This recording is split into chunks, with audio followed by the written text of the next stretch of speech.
on August 7th, and I'm opening this regular board meeting of the Pacific Grove Unified School District. Welcoming back a lot of familiar faces in the room. So with this call to order being done, I'll now read our land acknowledgement. Good evening. As we begin this meeting, it's important to pay respect to and acknowledge that we are on the traditional land of the Ohlone, Costanoan, and Esselen people, and additionally pay respect to elders, both past and present. So with that, Dr. Adamson, would you mind leading a roll call?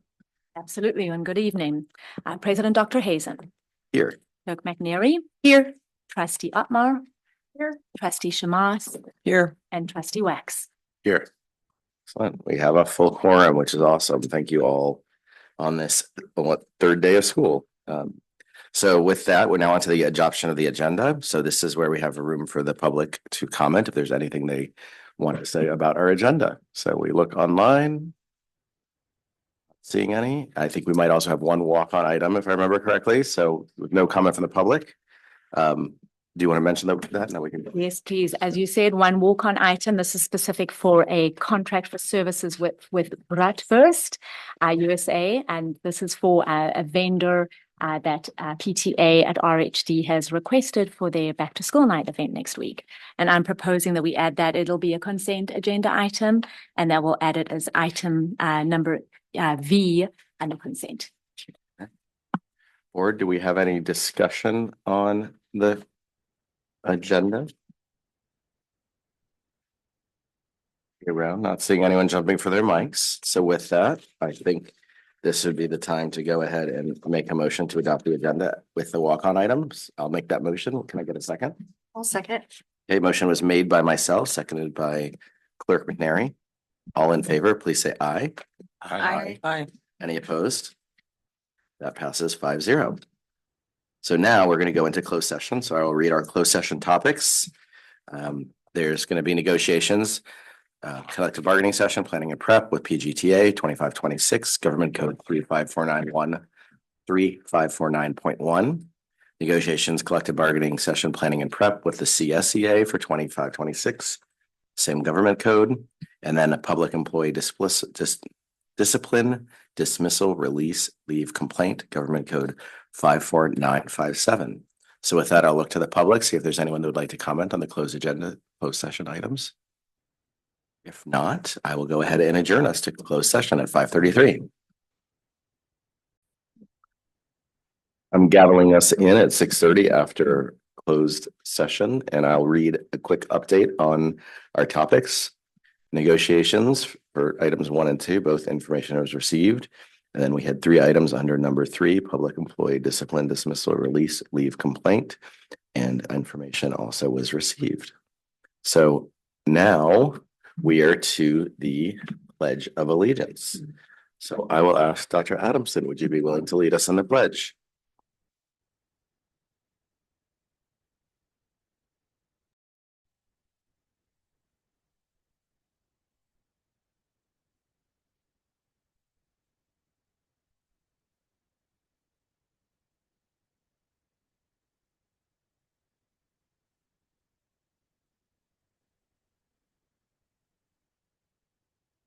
Now I will hand over the mic to you, Dr. Adamson, to kick us off with one of my favorite parts of the night. My favorite part too. Well, good evening, everyone. We are very fortunate to have 2 different presentations this evening. And the first is coming from our middle school. This is a tradition that you will see at the beginning of each of our meetings. And this year, we've really asked for all of our schools to be represented. And so, you'll see sort of a sprinkling of them throughout the year. I'm thrilled that Principal Roach was the first to volunteer to go first at the beginning of the year. And so tonight, he's going to be sharing a little about the magic of Student Registration Roundup Day and a little bit of positivity about what the new school year, how it's begun already. And I will be hearing from one of our students as well. So it's my pleasure to welcome you to the front. Let's put our hands together for Principal Roach and Scarlett Gamble.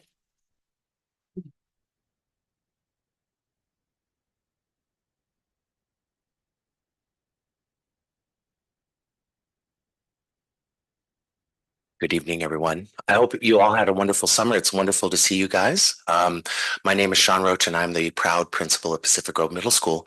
I'm joined by one of our seventh grade representatives, Scout Gamble, and we are going to talk a little bit about, I really like doing this early too, because it really shines a light on the work that's done before school.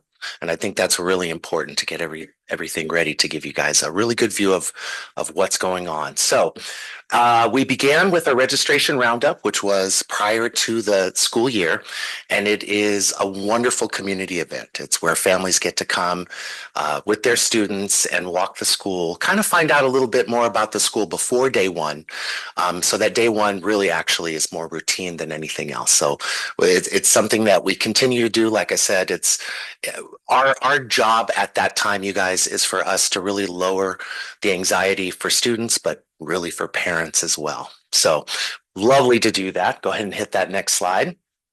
Okay, so during that time, we do a orientation for our students, our sixth grade students who are new students, as well as students new to the district. And we go over kind of the logistics and the nuts and the bolts and that kind of stuff. But it's also an opportunity for us to field a lot of questions. And so one question from one student or one family really informs everybody there. And so it's a nice time. And then, of course, there's a lot of personal contact afterwards, which I really enjoy. I know Mr. Tavani does as well. This is actually the second time that we've hosted this. We also host this at open house night at the end. So again, our goal is to quell all those fears, let them know that middle school at Pacific Grove is not like it is in the movies, and just really kind of lower that affective filter, because students can't learn when they're a little bit frightened or have anxiety. So that on the far right, that's myself, Mr. George, who is our mental health therapist, Mr. Tavani, myself, and Ms. Jeunesse. She's our academic counselor. She's doing a wonderful job. This is in action, where we're talking a little bit about the logistics and clarifying any questions that we have. You can see all the smiling faces in the top right.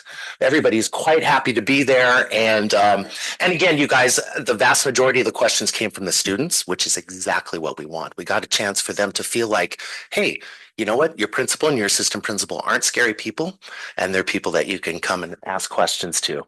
And the cloud thing, I'm not entirely sure what that is, but just assume there's smiles underneath that. Go ahead and hit the next one, please. It's also an opportunity to partner with our community partners as well. Top right is our Field of Dreams. They handle our PE equipment and some of our campus swag. They're very philanthropic as well. They donate a sizable amount to students who can afford those type of things. And so the McLarens, that family there, both of those students came through the district. I actually coached with Mr. McLaren up there, and just a wonderful family. So somebody we're very lucky to have. We also partner with the city of Pacific Grove, we've been doing this for about 5 years now. And they've got a lot of neat stuff going on that the community doesn't necessarily know about. And we're really post-COVID rebuilding that relationship about going downtown, a safe place for students to hang out, do homework, and just hang out with each other. Top right and the middle right, those are some of our alumni who come back and volunteer their time. So it's wonderful, because kids obviously would rather speak to kids than they would adults. But these are kids that have gone through the school and can answer those questions, how to do your locker right, all that kind of stuff. And bottom right, they are few, but they are mighty. That is our PTA. They do so much in support of our school. Things that we really normally would not be able to do on our own. These parents work full-time jobs. They have kids at home, and they still donate large amounts of their time to support the school. So I encourage everybody listening and everybody here this evening to join your PTSA, please. This is top right. We could not do this without those guys. So while everybody's gallivanting around having a wonderful summer, these guys are hard at work fixing everything up. We're not quite there yet, but we're really close. But you can see Mr. Coda, Greg, and Thomas up there. They worked their tails off during the summer to make that a really wonderful transition back into school. There's Mr. Tavani with his hands rolled behind his head, or I'm sorry, behind his back, and greeting one of our students. And that's our counseling team down there. We wanted to make sure that families could come and appreciate and learn more about the counseling opportunities at the middle school. The gentleman on the far right is Brian Bowles. He is from Ohana. And of course, Ohana is with us 1 day a week, and they run mental fitness groups.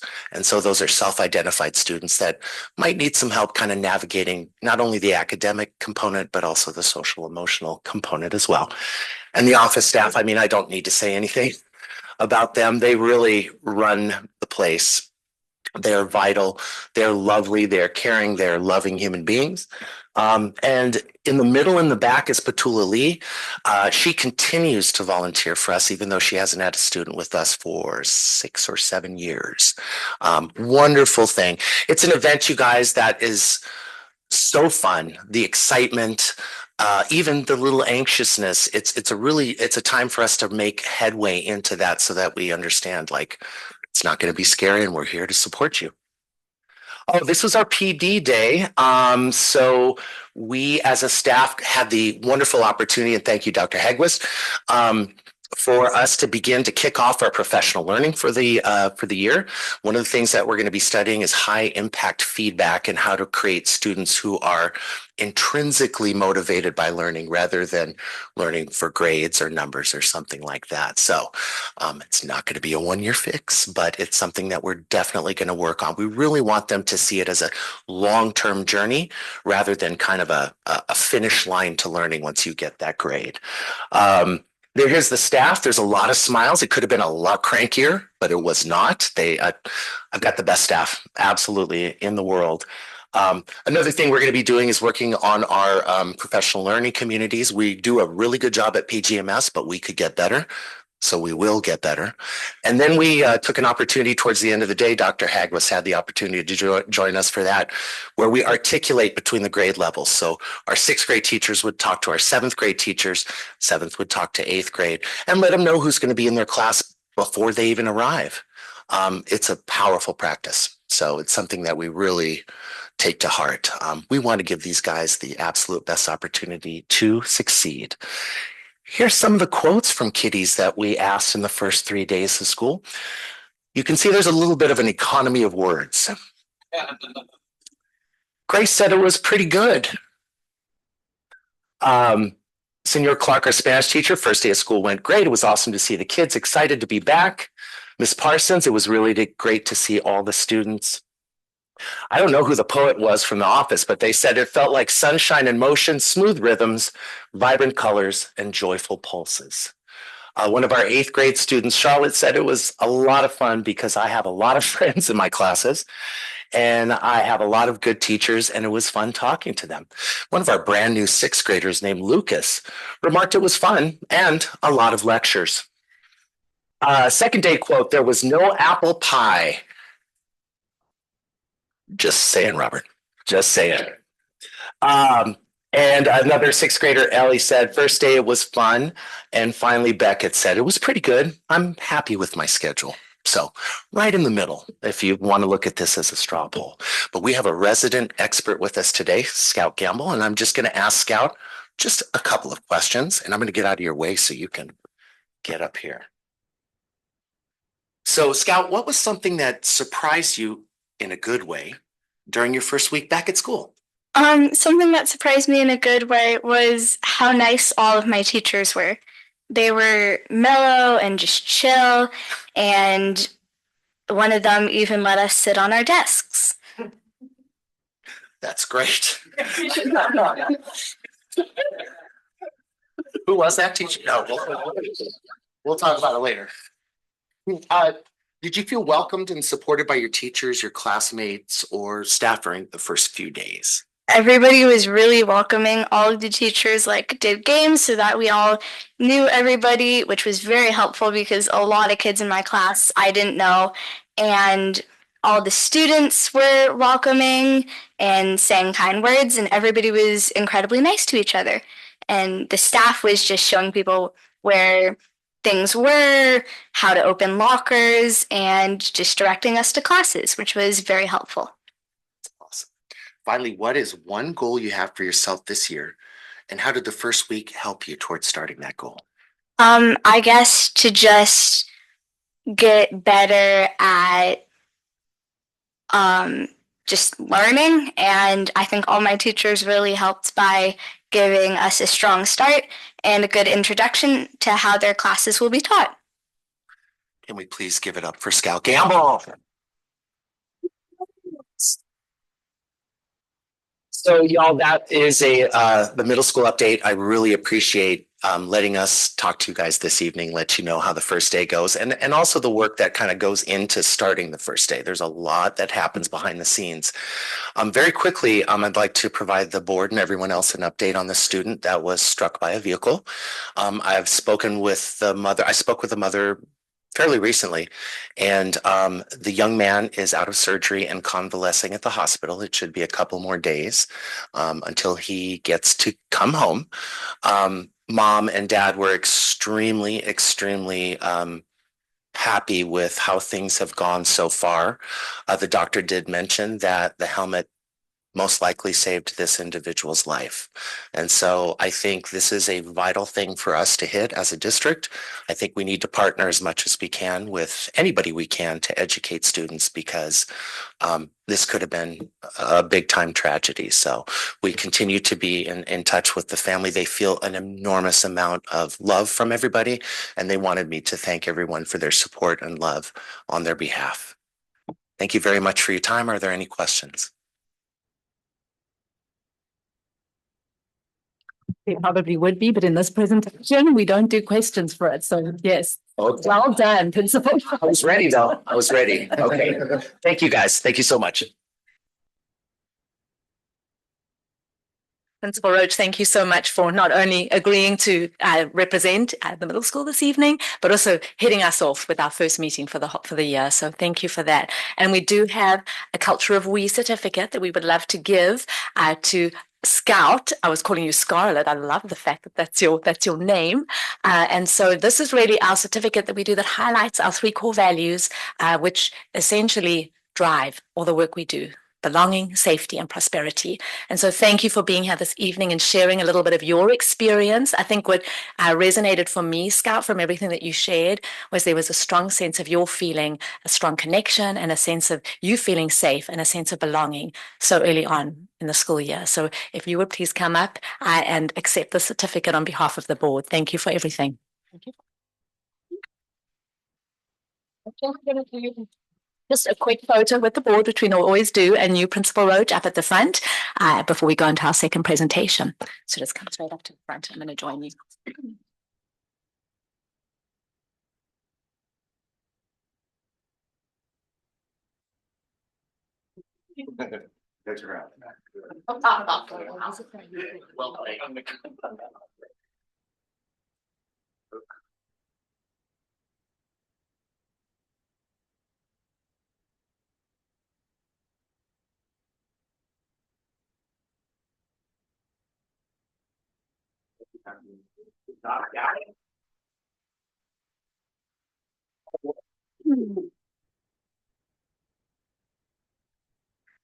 Well, it is my pleasure to introduce the next presentation that we have this evening.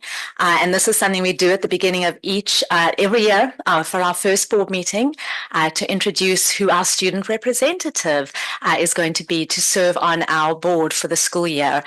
Typically, we have one student. This year, we are incredibly fortunate to be introducing 4 student reps who will be rotating throughout the year. What we realized last year is that given our students' schedules, because they are enrolled in so many different after-school activities and sports, that it's really hard for this to fall on just one student. The benefit of having multiple students is that we get more students who get to really experience the advantage of serving as a leader representative and representing the student body. So not only do we not typically that would mean 2, but we have 4 students who all serve on the ASB board this year. So it's my pleasure to introduce them. The role of the student representative is essentially to serve as a bridge, to bridge that gap between the administration, between the staff, and the student body. And so essentially these 4 students are signing up to serve and advocate for our students, to serve as their voice. And I think what they learn through that process is going to be invaluable. I had a chance, along with our president and our clerk on the board, to sit with 3 of the students. One of them was still on vacation at the time, so we're going to be making that up. But with at least 3 of them to really do an orientation. And we spent a good 2 hours being able to talk about what student leadership means. And all I can say is how impressed I already am by not only their confidence, the courage with which they just carry themselves and approach questioning, but also their insight. And this takes courage.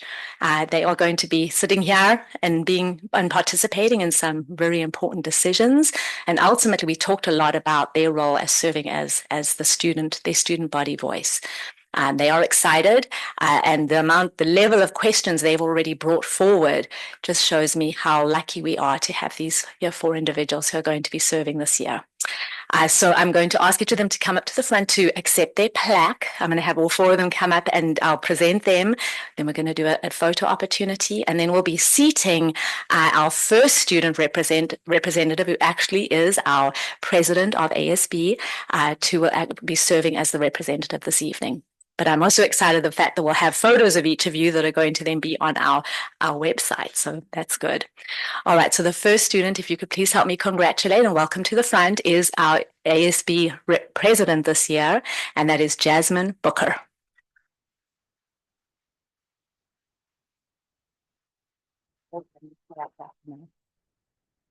Our second student is Paige Silvera.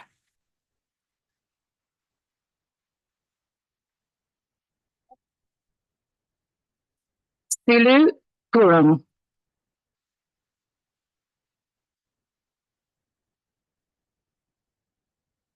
And Paige Houston.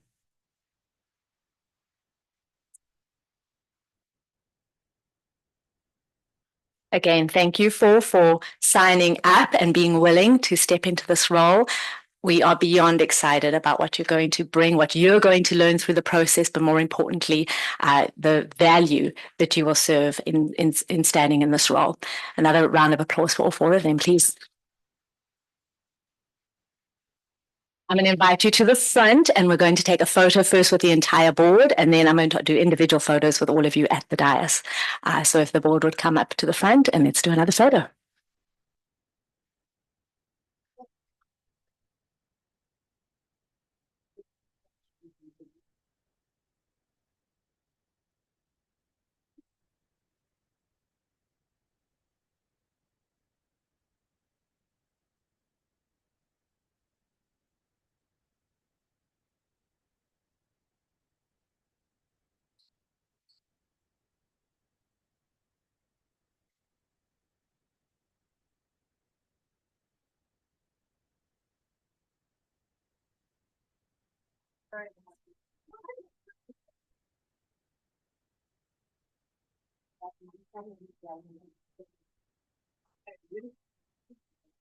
Just remind you, it's going to take photos of you, kind of a close up with the name tag would be great. Yeah.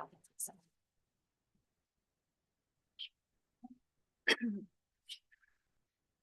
Okay. Let's have, go ahead.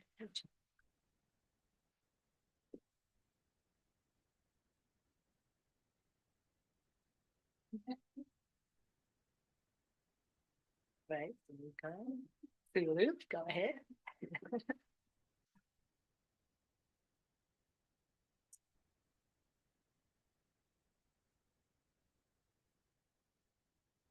Page.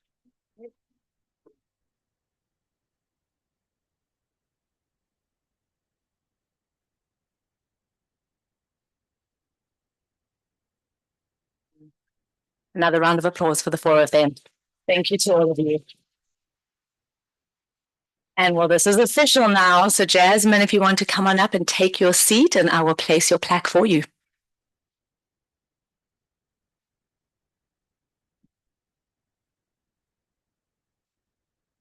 I present to you this year's and our first in a rotation, student board representative, Jasmine Booker.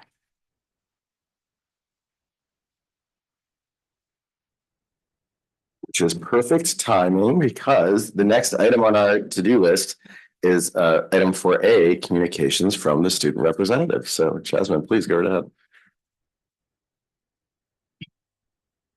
Hello, good evening. Here are some highlights from the student report. Pacific Grove High School is offering the PSAT this year to 10th and 11th graders on Saturday, October 11th. This is the first time they are doing this. We are working on painting our parking spots for senior lot. We are working with Mr. O'Mara and the facilities department to explore environmentally friendly ways to decorate our senior parking spots. Also using this as a senior class fundraiser. On Monday, we had student orientation. Breaker Buddies was a huge success, both AM and PM sessions. Lunch was provided, and we also did play games, made great connections with older students, and did tours on campus to meet the staff. There were about 140 freshmen. On Tuesday, we had senior sunrise. It was at Lovers Point and was very well attended. Sports tryouts are coming up. All fall sports have kicked off with practices and tryouts. Cheer, dance, girls and boys water polo, football, cross country, girls volleyball, girls tennis, and girls golf. The back to school dance is next Friday, August 15th. And at the community high school, there is a garden which many community volunteers, Ms. Bonnie Piper and Ms. Pam Weaver, have worked all summer and have the garden looking great. The community high school staff will be offering agricultural and environmental education again in 25-26. Students began classes this week right along with Pacific Grove High School. Thank you. Great. Thank you so much for those updates. And now we're going on to the next item, which is board member comments and written communications. So one of the things I'll start with myself and go around since I guess we started with Jasmine, and just a reminder, I'll try to either on some things do that and do the go around, or if not, and you really want to speak, just grab that mic, let me know you want to say something, and I'll do my best to make sure we are all have the chance to speak, including yourself, Jasmine. So with that, let me go to my notes quickly. I received 2 emails about enrollment and class sizes at the elementary school, one about personnel matters, and one about the Ocean Guardians program at Forest Grove. So in terms of my comments, it's not just the first board meeting, but it's like a welcome back board meeting tonight. And important to note, though, not everyone in the district had a break. So we should take a moment, and we'll hear more about it later, to acknowledge all the hard work and dedication that continued throughout the break, whether professional development, whether teams upgrading our facilities, or teachers and administrators participating in summer learning and enrichment programs. As many summers, but this has been a summer of preparation and progress, which sets the stage for the strong academic year ahead. After the welcome back breakfast, it really made it apparent that there's a real sense of energy and optimism across our schools. It was nice to be reminded again of the growth we've seen, ensuring that the students are feeling seen, supported, and inspired to learn.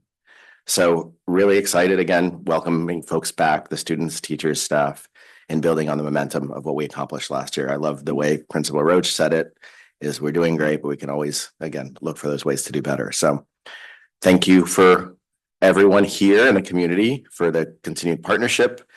And I'm really excited to see what PGUSD can do this year. And I got 2 quick messages from my kids, one a 6th grader and one a 10th grader. From the 6th grader to PGMS, thanks for being welcoming. To the PGMS teachers and staff, such as Principal Roach and Vice Principal Tavani.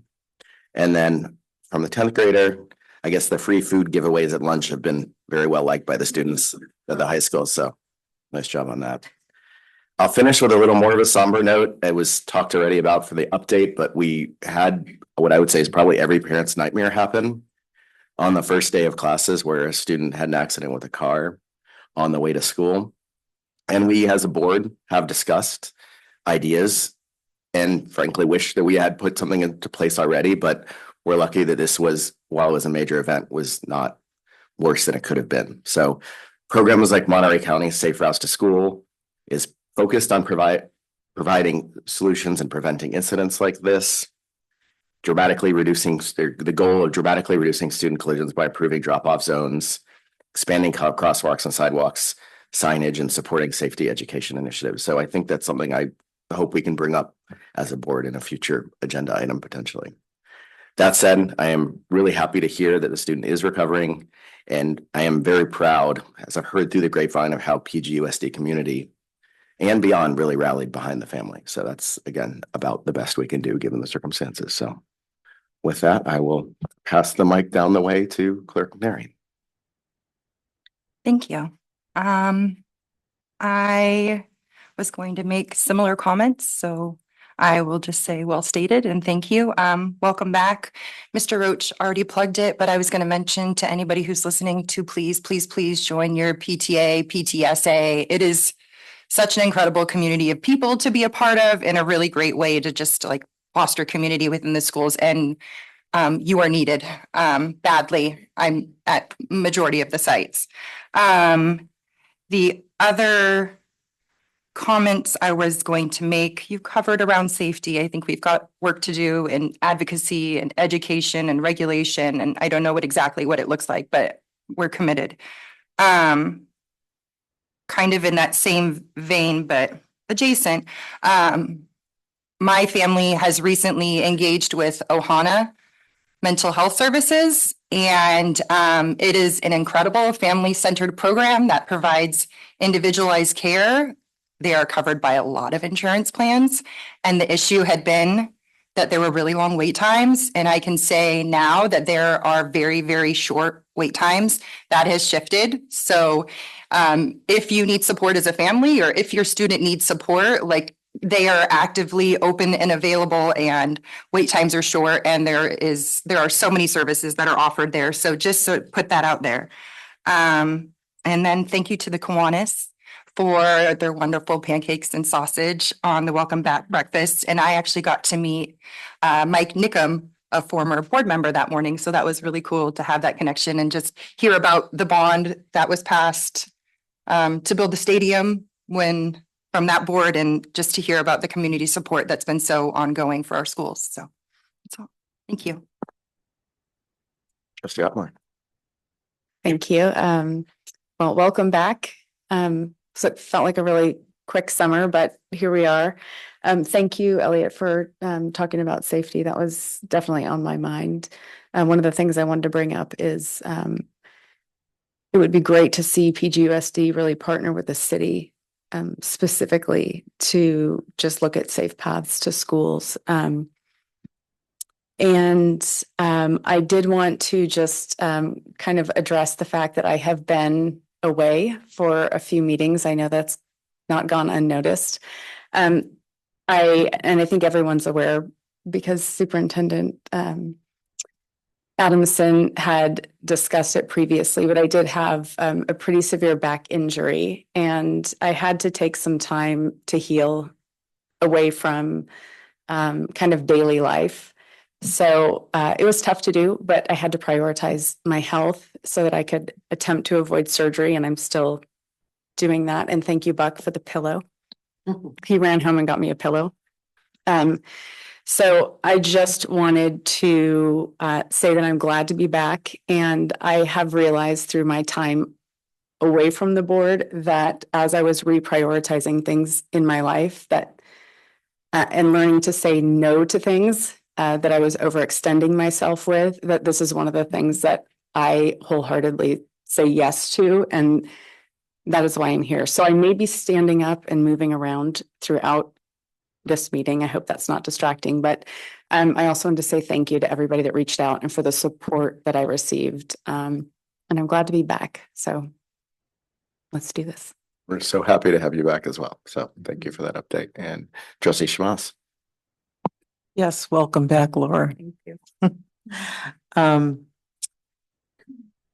I just want to do a special thank you to Lucero. Maybe she's gone already. Okay, because during the our break. She's working as many of the other ones are, but she has a lot on her plate, and I just want her to know that she's appreciated, and it's a tough job. And then I want to talk to the student reps, because just for you to know that you can bring forward some ideas, so you don't have to just read a report of what has happened at school. If there's something that you feel needs to be changed, or you want some attention paid to it, that's something that you can bring forward. As an example, the reason you have open campus is because a student rep requested that happen. So that was a big deal back then. I voted no, by the way, but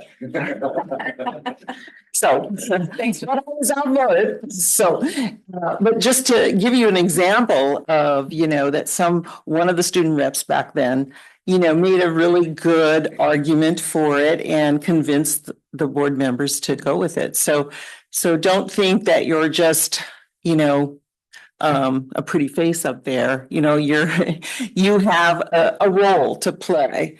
And, it's important to hear from you and your own experience, just like we're talking about the safety. What do you guys think about safety? How do you get to school every day? Or how about on your campus? What do you see as problem areas? Or, these are things that we want to hear. And if you're interested, we're interested. So thank you. Said again, Trustee Wax, you have a lot of tough acts to follow. I do, no comment. No. Yeah, besides echoing what everyone has said about welcoming back to the school year, I just wanted to give some anecdotal reports, I guess, to add on. My daughter entered middle school, and with the registration roundup and walking the campus before and everything leading up to it, it's been a very easy transition. And she was very impressed by like a slide and move that Principal Roach did.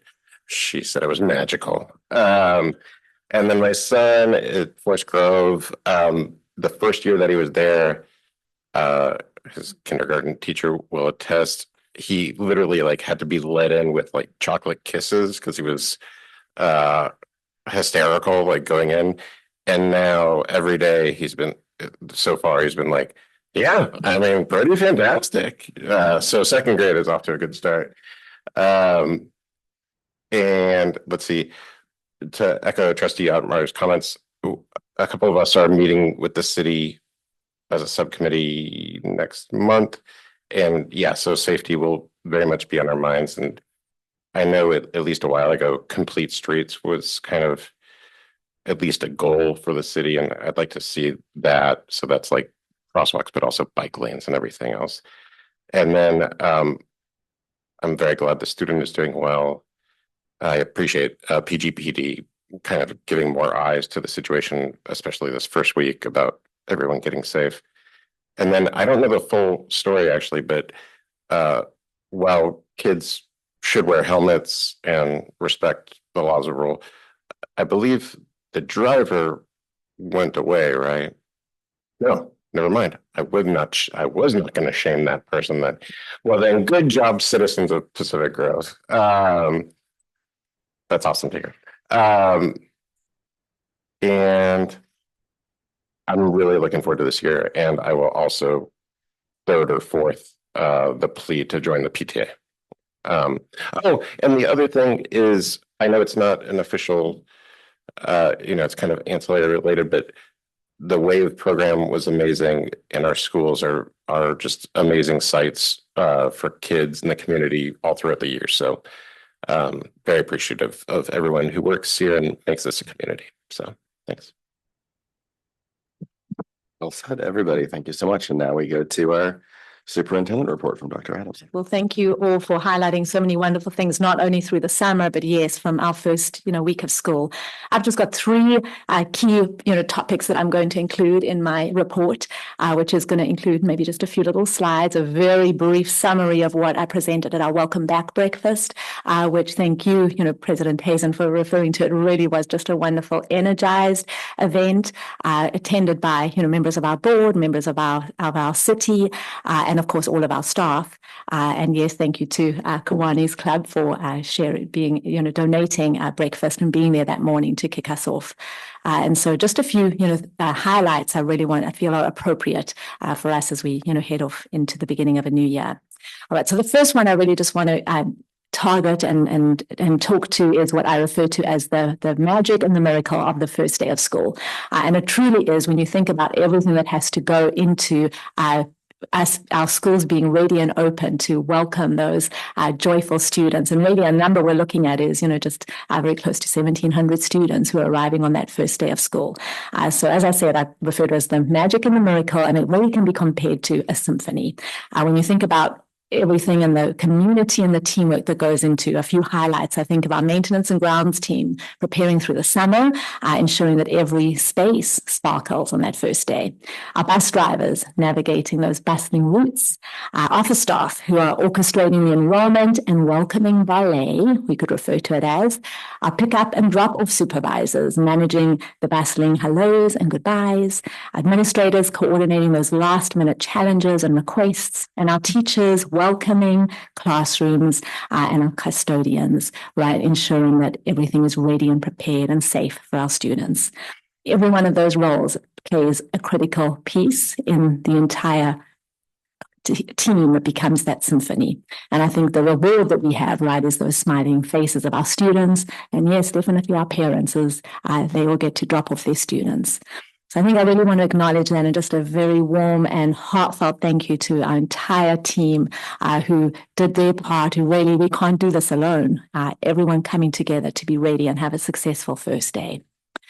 The second part of what I want to highlight is something that, each of you have already, just addressed, and Principal Roach, shared, some information, some good news, on that incident that occurred. I think, our safety is at the priority of everything that we do, right? And that starts when our students get up in the morning to head over and to arrive safely at school is always our goal.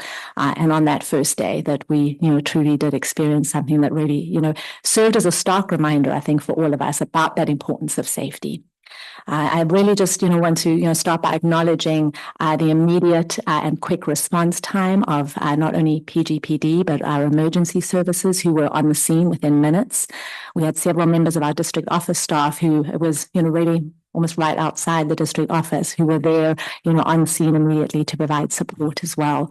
And I think in those critical, first minutes, those every minute counts. So again, thank you to everyone and those individuals and teams who were there to provide that immediate support.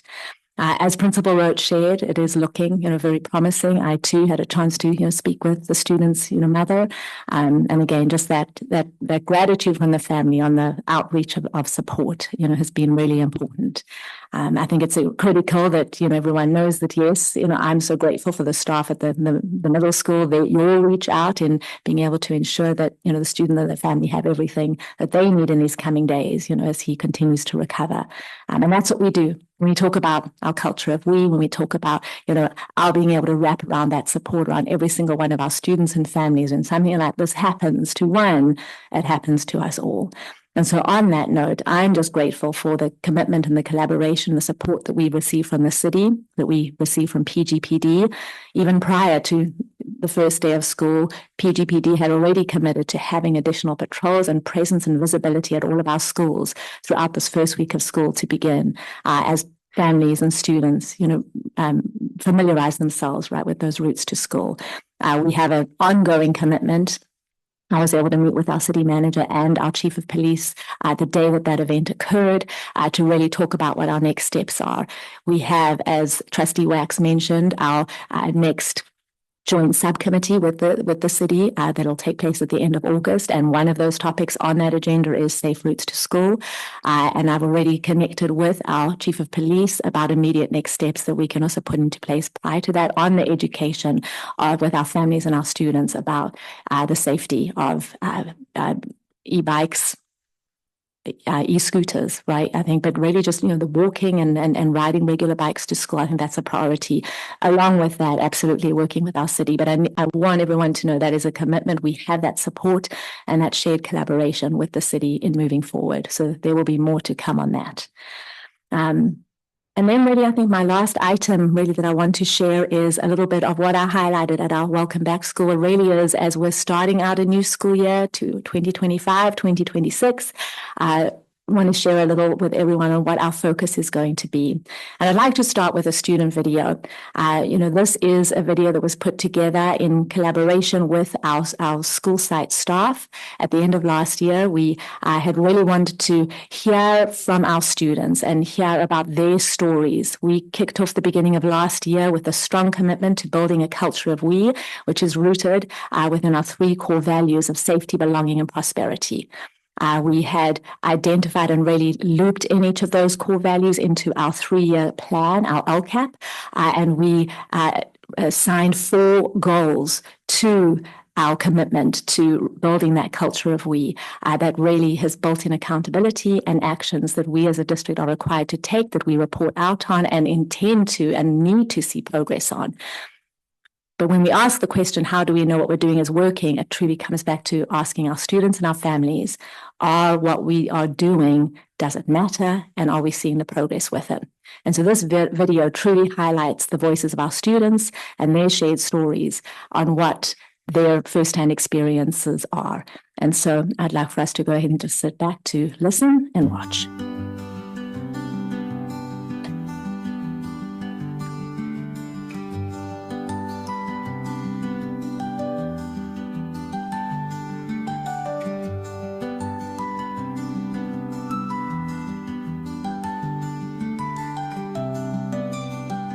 Cool to see my home life and like places that I go and like things that I do are also being included in school. Can you tell me about this book? It helps me understand people without autism. The inclusivity of LGBTQ people has been a lot more represented throughout our campus. One of my biggest things that I truly believe in is that people of color should be represented, even if there's not many people of color at our school, but there's still people and they deserve to be represented.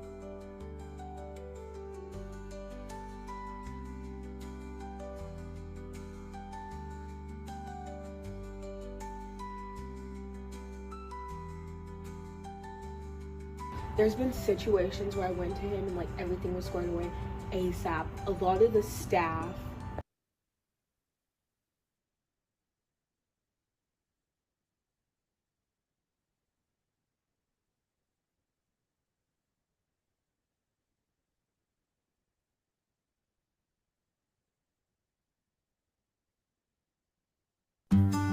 that I truly believe in and they deserve to be represented.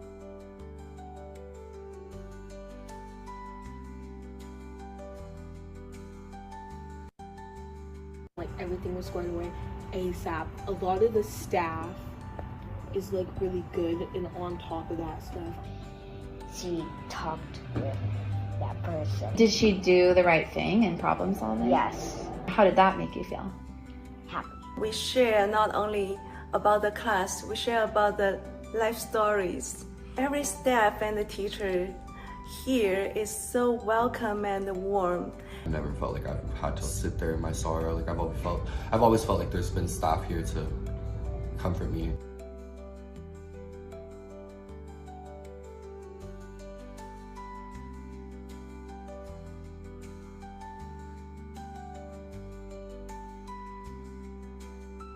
When I first got here, it was like I did see like some stuff in the staff or whatever where I felt like I was being treated differently, and now a lot in the staff I've seen like more like equality or whatever, and like I felt better treated. So we are friends. I made a lot of friends with my classmates, and my teacher too, because we can have different opinions about the issue, but we all respect of others' opinions and of the background and the religions. The moment you enter the school, you feel so welcomed by the staff and so supported by your teachers.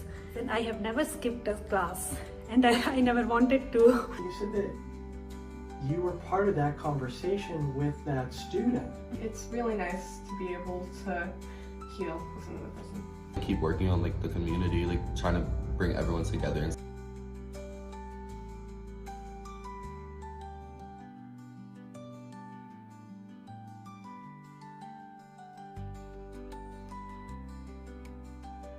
We just have so many amazing people in the school district, and if only we could reach out to the youth part of the schools and like make like a bigger change, and I know we can, but like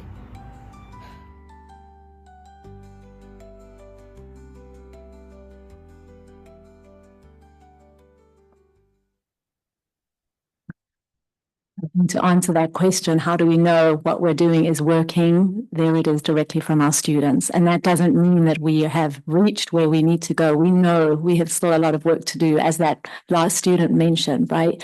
But again, I think it's important that we take the time to stop and reflect on the progress that we are making and give that renewed commitment at the beginning of a new school year to double down on continuing building that culture of we and continuing to put into action everything that we worked on, have worked on so hard last year, but ultimately in the last 4 to 5 years as this district 5 years ago began that priority with working on cultural proficiency and embedding and implementing the practices that surround that approach.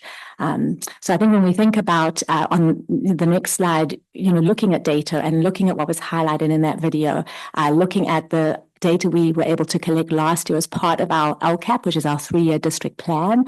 There's some huge highlights that, we need to take the time to celebrate. In the area of academics, right, we continue to see our students outperforming county and state averages in both English language arts and math.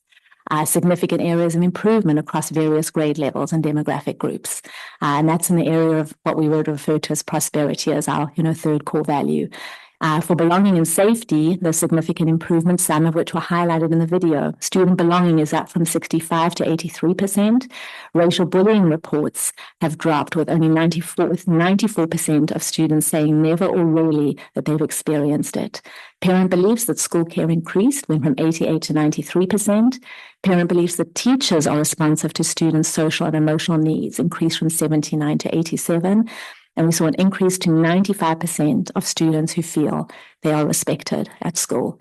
So really, when we, talked about that last year, it really was, when we're talking about belonging and safety, it's about ensuring that every student has a minimum of one adult at their school, that school site that cares about them. So encouraging to see that. Do we still have work to do? Absolutely. And we are committed to continuing to double down on those efforts. I think when we're talking about, and this is a slide that I'd shared at the beginning of last year, but really alignment comes into play, right, to ensure that all of our efforts are aligned towards the same goal. Everything goes back and can be referenced back and directed to our LCAP. That drives everything we do. When we're talking about alignment, our strategic, our district, our school site plans are all in alignment with our board goals, right? And all of that you can point back and is referenced back to the goals that are defined in our LCAP. It is for this reason as well, on this next slide, that we organized our efforts last year around 5 key district priorities. I want to give credit to Dr. Hagquist, who really used this as an opportunity for us to highlight what those initiatives were and put this visual together for us. You can actually see this in an enlarged version outside in the hallway and at all of our school sites. But ultimately, these 5 initiatives drive the work that we do. You can see our core values, right, which we mention and we sure are embedded and implemented into everything that all of our actions, that they are lived each and every day. Cultural proficiency has been a shared focus for several years now. We continue to build and grow in that area. Last year, we highlighted restorative justice, and that will be something we continue to build on this year. Professional learning communities, Principal Roach shared that, a little bit of the professional development that he and at both our secondary sites, the middle and our high school, are focused on as a staff. And then, really showing that as an integrated approach, right? It's about ensuring that alignment, that we continue working towards that same shared vision of student success. Our LCAP itself, and I'm going to ask Mr. Olgazi just to thank you to click on that. And that's really, it's a 2-page summary. I mean, our LCAP is a significant document, but really this highlights the 4 goals that really make up, what that plan is. And each of the goals, again, are rooted in one of the core values. Goal 1 is academic and really aligns to belonging and prosperity. Goal 2 is specific to social and emotional learning, and that aligns to belonging and safety. Goal 3 aligns to prosperity, where we're focused on targeted academic support for students needing additional support. And Goal 4, belonging, safety, prosperity, which is our cultural proficiency goal, which when we built our LCAP last year, we made that as one of those goals to ensure that that was a continued area of focus. The next slide just shows one of our posters that really identifies our core values. And this is something that you will see around our district in every space and place at all of our school sites and district office to remind us of what we stand for and what we value. Our shared value on the next slide, on our shared focus on professional development, which really was aligned in that first visual. We're going to be focusing this year on building and continuing to build that growth in cultural proficiency, specifically focused on restorative practices. Number 2, professional learning communities. And number 3, our new adopted curriculum for English language arts at the elementary level will be an area of focus for our teachers. And really, the last 2 slides with this just talk about how the importance of leadership, when we're talking about building a positive culture, we know that starts with the leaders who are really driving the bus, so to speak, when it comes to, how we are going about building that. And that is the reason we've selected the Energy Bus, which is a book study that we'll be studying at the district office and with our leadership team this year. That quote by John Gordon, the author of the book, "Culture drives expectations and beliefs. Expectations and beliefs drive behaviors. Behaviors drive habits, and habits create the future." That essentially gives the foundation upon which this book is written, and really it ties in closely to what our focus is. On the next slide, it really just highlights some of the key themes of the book. We're going to be focusing on positivity being a choice. If we're following the 10 rules within the book, that we're leading with purpose and energy and surrounding ourselves with the right people. So really on that last slide, I think my commitment that I made to our staff at our Welcome Back, that is going to be something that, I will be made accountable for this year. And that is a picture of my 10-year-old self. And I think that's important because we all need to remember, right, as educators, that we are serving as students. Important for us to remember ourselves at that same age. So I share that picture with my 2 little pigtails in what we would call plaits. I know it's braids, but plaits in South Africa. But I'm going to serve as my commitment to serve as your CEO, which is not the traditional acronym. It is your Chief Energy Officer, coming from our Energy Bus, to love every single one of my passengers and to keep on showing up and driving with purpose, so that we can continue our goal on that last slide of driving with purpose, ensuring that we have alignment and cohesion, building drivers of our culture of we, belonging, safety, and prosperity, our 3 core values. And the important piece on this is that everything we do here impacts every single person in this room. We talk about culture of we, everything we do, you each play a significant role. And I'm excited about where this year is going to take us. With that, I turn it back to you, President Hazen. Thank you so much for the report. It was fun being reminded of that presentation from the Welcome Back breakfast as well, and the silence during that video in particular of everyone paying attention. We're on to now the safety report. President Dr. So I'm going to cover tonight quite a few items, so bear with me. I don't have the slides, but try to track along. Some of the highlights for 2025's district was our district-wide safety training. Our Big 5 protocols staff orientation was held on July 30th with our safety director and adult school principal, Ms. Barbara Martinez, where she presented a comprehensive look at our Big 5 protocols and other safety trainings for staff. PGUSD intends this year to train all staff and students on standard reunification process.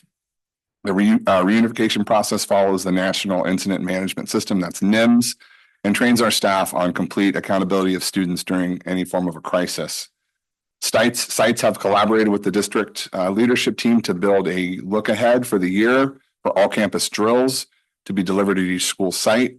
As a reminder, these include the 5 Big 5 protocols, which are the evacuation drill this year with reunification, secure campus, drop, cover, and hold, discussion on lockdown drills, shelter in place. Also, some new additions this year, the We've Got Your Back in classroom training to students on active crisis response. We'll be training staff and on the illness injury prevention plan, workplace violence prevention plans, the incident command system structure, ICS 100 through 300, and finally refreshing student training on the Sandy Hook Promise Anonymous reporting tool. Some of the facility infrastructure projects that have occurred over the summer, and then some that will be discussed later on when Director Anderson goes over his presentation. We have a new service provider with Otis Elevator. They've inspected, made repairs, and service and load tested all 5 wheelchair lifts and 3 elevators district-wide. As of this morning, I can report that we have the high school stadium chairlift and the RHD auditorium chairlift with a posted certification notice. We have temporary conveyance permits on all of the other equipments at all other sites. So that's really good news to report. That's been a heavy lift from our facilities department working with the state of California and the Department of Industrial Relations. So kudos to the crew for getting that accomplished. And as I mentioned, a lot of the summer projects that we will be discussed later in Director Anderson's presentation. One, just to highlight over at the middle school, for you middle schoolers and staff, you'll see that we now have 6-foot fencing all the way around the lower half of the middle school. That's the entire northeast section that covers rooms 31 through 39. So where our what used to be the wood shop, it's now the flex lab. As one highlight, some of the goals for 25-26, we've got quite a few goals. Continue to develop a multi-agency safety protocol for health and safety issues. This is also tying back into our joint venture with the city. Update the PGUSD website to include all new health and safety related materials. We do have a brand new website for those of you that haven't surfed it lately, but we're working on the safety page as well. But there's a lot of comprehensive information on there. Training to implement the Monterey County Office of Education countywide safety data sharing agreement. That's another goal for this year. Begin to build a level 2 behavioral threat assessment team. Last year, the entire district went through building of level 1 threat assessment teams. So we're working towards the behavioral threat assessment teams on level 2, which broadens our scope beyond our school district and involves our county and city stakeholders. Offer training on post reunification. I mentioned that previously. Raise awareness about online safety, continue to raise awareness about human trafficking.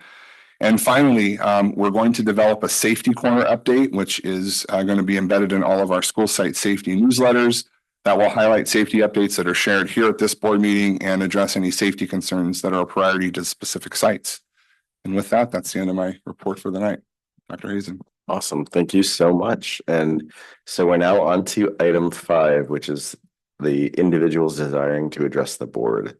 And I'll make I'll repeat this comment, but just to make another point, this initial period is for items that do not appear on the agenda. So there's something you'd like to say that does not appear on the agenda. This is the time to say it. Read my little spiel. Public comment on any item of interest to the public that is within the board's jurisdiction will be heard. The board will also take public comment on each specific action item prior to board action on each item. Any individual wishing to comment on a specific item on the current agenda are kindly asked to wait until that item is being discussed. The board will allow a reasonable amount of time for public comment on each agenda item, not to exceed 3 minutes per speaker and no more than 20 minutes per agenda item pursuant to board policy 9323. Speakers will be called on sequentially, usually one online, one in the room, until no speaker is coming forward or the time allotted to each agenda item has elapsed, whichever comes first. Also, an important reminder that this meeting is a business meeting of the Board of Education conducted in public. So the Brown Act limits the board's ability to respond to public comment, whether it's verbal or hand wavy. The board may choose to direct items to administration for action or place an item on a future agenda. And then the last one, just echoing some of the culture of we points, is a reminder that our shared commitment to fostering a safe, respectful, and inclusive space, both here in the boardroom and beyond. To support this environment, we ask that attendees refrain from applause, finger clicking, or any form of acknowledgement in response to a speaker's viewpoint. Again, this does not apply to great presentations like we had earlier today. This ensures all individuals feel comfortable sharing their perspectives without fear of judgment or retaliation during meeting and online spaces. So thank you for helping us create a space where all voices are respected. So after that long reading, we now have time for the community members to come up and speak on non-agenda items. So do we have any in the room or anybody online?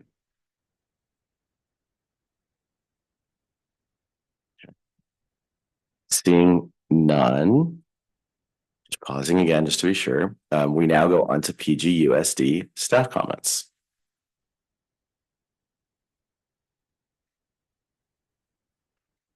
Okay, this is looking like a short session, part of the session. So now we're going to move on to bathroom. Okay, air conditioning. We have now a presentation from John Anderson fixing our air conditioning. Now we're moving to the consent agenda item, and these are considered to be routine, may have been discussed at a previous board meeting. So we're not going to discuss these items prior to the board vote unless a member of the board, including our student trustee, requests specific items be discussed or removed from the consent agenda. So these are items A now through V with a walk-on item. And so I will open the consent agenda to public comment.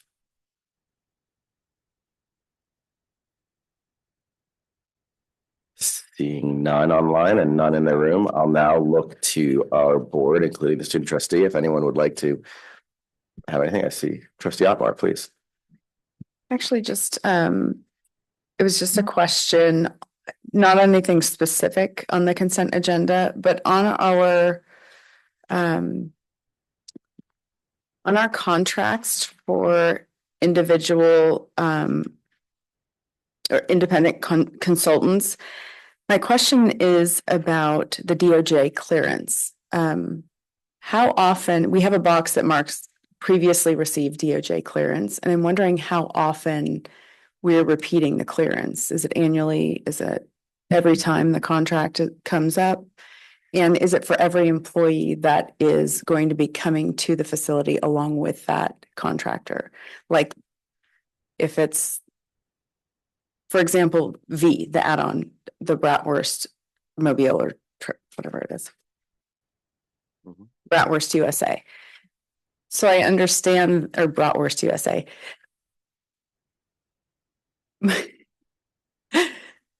So my question is everybody that comes with that business or with that truck, do they all have DOJ clearance? And then how often is that DOJ clearance repeated? And I think this covers multiple consent items, but That's what I'm saying, just sort of as a blanket. As a blanket rather than not that one specifically, but just in general. Sure. The intent of the contract is that we get a current status of the employees that are fingerprinted. So as they renew every year, then they are stating when they check that box that their employees have been cleared by the DOJ. And once they are cleared by the DOJ, if they do something subsequent to their initial clearance, then they get flagged, and then it's up to the employer to remove them from the employment. Okay, and that's every employee. It's not just the contractor themselves, but every employee that comes onto campus for an event has DOJ clearance. That is what that checkbox is for. Yeah. Perfect. Yeah. Thank you for that. That's great. Excellent. And just to double check, do we have someone from the public wanting to comment on consent? You want to unmute and we can see if it looks like Miss Pratt, Mr. and Mrs. Pratt wanted to comment on something on the consent agenda. Hi, sorry, I was trying to make a comment earlier and I couldn't figure out how to raise my hand. So I'm not sure if you guys will allow it, but I did miss my my window.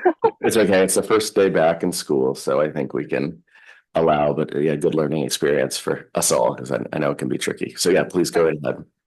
Okay, great. Okay, my comments are regarding the disparity in the class sizes in the fifth grades. The disparity Sorry, just to interrupt quickly, I really apologize. That is something we're actually going to have enrollment discussion coming later. So we would love if you could stick around and comment to that. Yeah, that's totally fine. I didn't see it on the agenda. I will go ahead and wait. Thank you so much. No, thank you very much. And I appreciate you joining our meeting. So that's, I think that one is going to be item D under our discussion. So we will bring that back up. Okay, thank you so much. And we're now moving on to board discussion again, or back to board discussion. And anyone else want to comment on consent? Just that kind of related to how Laura was bringing up the question on the yearly eval of DOJ. I mentioned to Linda when we had a meeting that because we talked about having a policy on evaluations.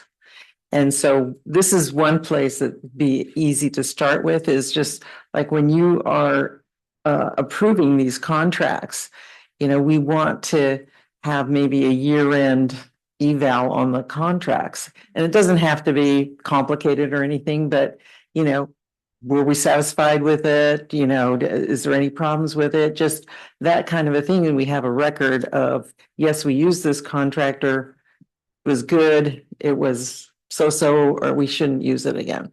So something like that. I told her I would look for the research on verbiage for this policy, but I'm just bringing that up, that this is a good place to be using it. Yep, great trial for the policy committee again, starting off the year. So thanks both. Okay. Any other items on consent? If not, I would look for a motion to approve the consent items A through V. Also move. Okay, and can I get a second? I'll second. And I should say now we go first to student vote. Aye or nay? Yeah, sorry. Aye. And then all on the board. Aye. Aye. That passes 1-0 from student vote and 5-0 from the board. Motion made by trustee Otmar and seconded by trustee Schmass, I think, if I remember correctly. So now we're on to action discussion, section 7A, where we have resolution 1161 that is going to be presented by Dr. Adamson, but I think we'll have trustee Wax giving us a reading tonight on it. So. Yes, well, this September we'll be taking time across our district to recognize and honor National Hispanic Heritage Month. Recognizing National Hispanic Heritage Month is one way we can reinforce our commitment to a culture of we, to remind to our students and families that they matter, that their stories are part of the American story, and that our schools are better, stronger, and more vibrant because of their presence. It is my pleasure to now ask Trustee Wax to read Resolution 1161 for us. Thank you, Trustee Wax. All right. Resolution number 1161, resolution recognizing October 15th, 2025 through October 15th, 2026, I presume, as National Hispanic Heritage Month. Whereas National Hispanic Heritage Month is celebrated every year from September 15th. Oh. Let me go back on this. Yeah. So this is September 15th. In the header of this, it's labeled. So we can amend that as we, okay, when we approve. So let's. Yeah. So resolution recognizing September 15th, 2025 through October 15th, 2025 as National Hispanic Heritage Month. Whereas National Hispanic Heritage Month is celebrated every year from September 15th to October 15th across the United States, honoring the rich heritage, history, traditions, contributions, and cultural diversity of American citizens who came from Mexico, Spain, the Caribbean, and South and Central America. These citizens' roots trace back to Spain and 19 countries, including Mexico, Central and South American nations, and Caribbean territories like Puerto Rico and Cuba. And whereas this month-long celebration starts in mid-September to coincide with the independence anniversaries of several Latin American countries. On September 15th, Costa Rica, El Salvador, Nicaragua, Guatemala, and Honduras commemorate their independence from Spain, followed by Mexico on September 16th and Chile on September 18th. The period also includes Columbus Day / Indigenous Peoples Day, also known as Dia de la Raza, in mid-October. And whereas this year's theme, Collective Heritage, Honoring the Past, Inspiring the Future, deeply resonates with Pacific Grove Unified School District's 3 core values of belonging, safety, and prosperity, while encompassing the culture of we, thus emphasizing the importance of both preserving and celebrating the rich traditions of the Hispanic community, while also looking forward to the future and the contributions that will continue to shape American culture. Whereas there is no collaboration more vital to the success of PGUSD students than that between our family and staff and the community at large. By embracing this collaboration, we build a stronger, more resilient education community that recognizes the profound impact of Hispanic pioneers, past, present, and future, on our shared journey toward excellence. Together, we honor the legacy of those who have come before us and continue to inspire the leaders and change makers of tomorrow. And in the Pacific Grove Unified School District, Hispanic students make up 20.9% of the population. And whereas the word Hispanic is typically used to describe people with a heritage rooted in Spanish-speaking Latin America, the word Latino typically refers to people of Latin American, Mexico, South and Central America, the Caribbean origin or descent. And whereas the Hispanic Heritage Month was first introduced by Congressman George E. Brown in 1968. With the Civil Rights Movement, the need to recognize the contributions of the Latin community gained traction in the 1960s, and awareness of the multicultural groups living in the United States was simultaneously growing. And now, therefore, be it resolved that the Board of Education of the Pacific Grove Unified School District hereby honors National Hispanic Heritage Month and recognizes that Hispanic Americans have been integral to the prosperity of the United States. Their contributions to the nation are immeasurable, and they embody the best of American values. The Hispanic American community has left an indelible mark on the U.S. culture and economy. Thank you so much. And we now will open up for public comment on this resolution.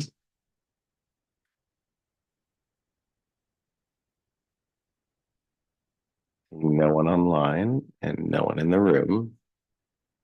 I will come back to the board and student trustee if there's anyone that would like to make a comment.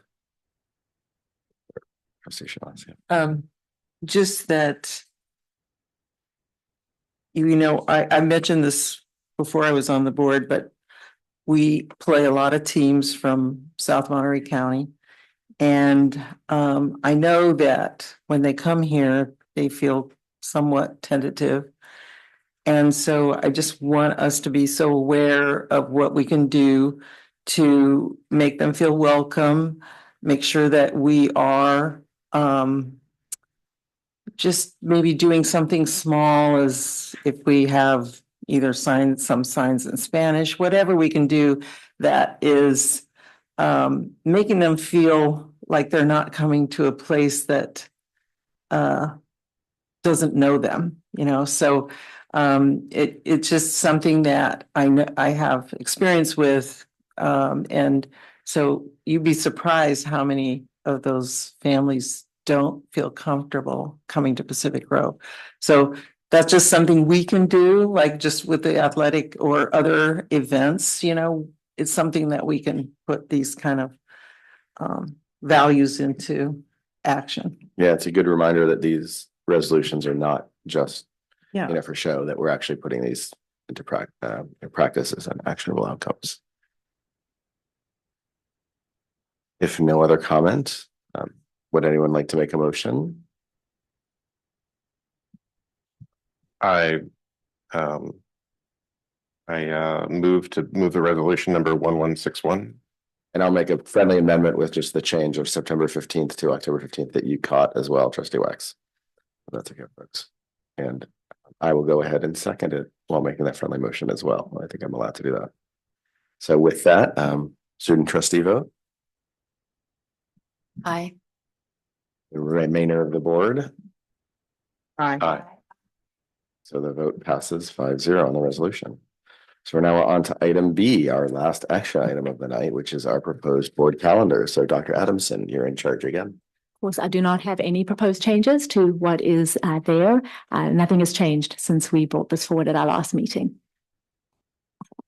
So again, the opportunity is here for our public comment. Are there anyone from the public that would like to talk about the board calendar that shows up online or in the room?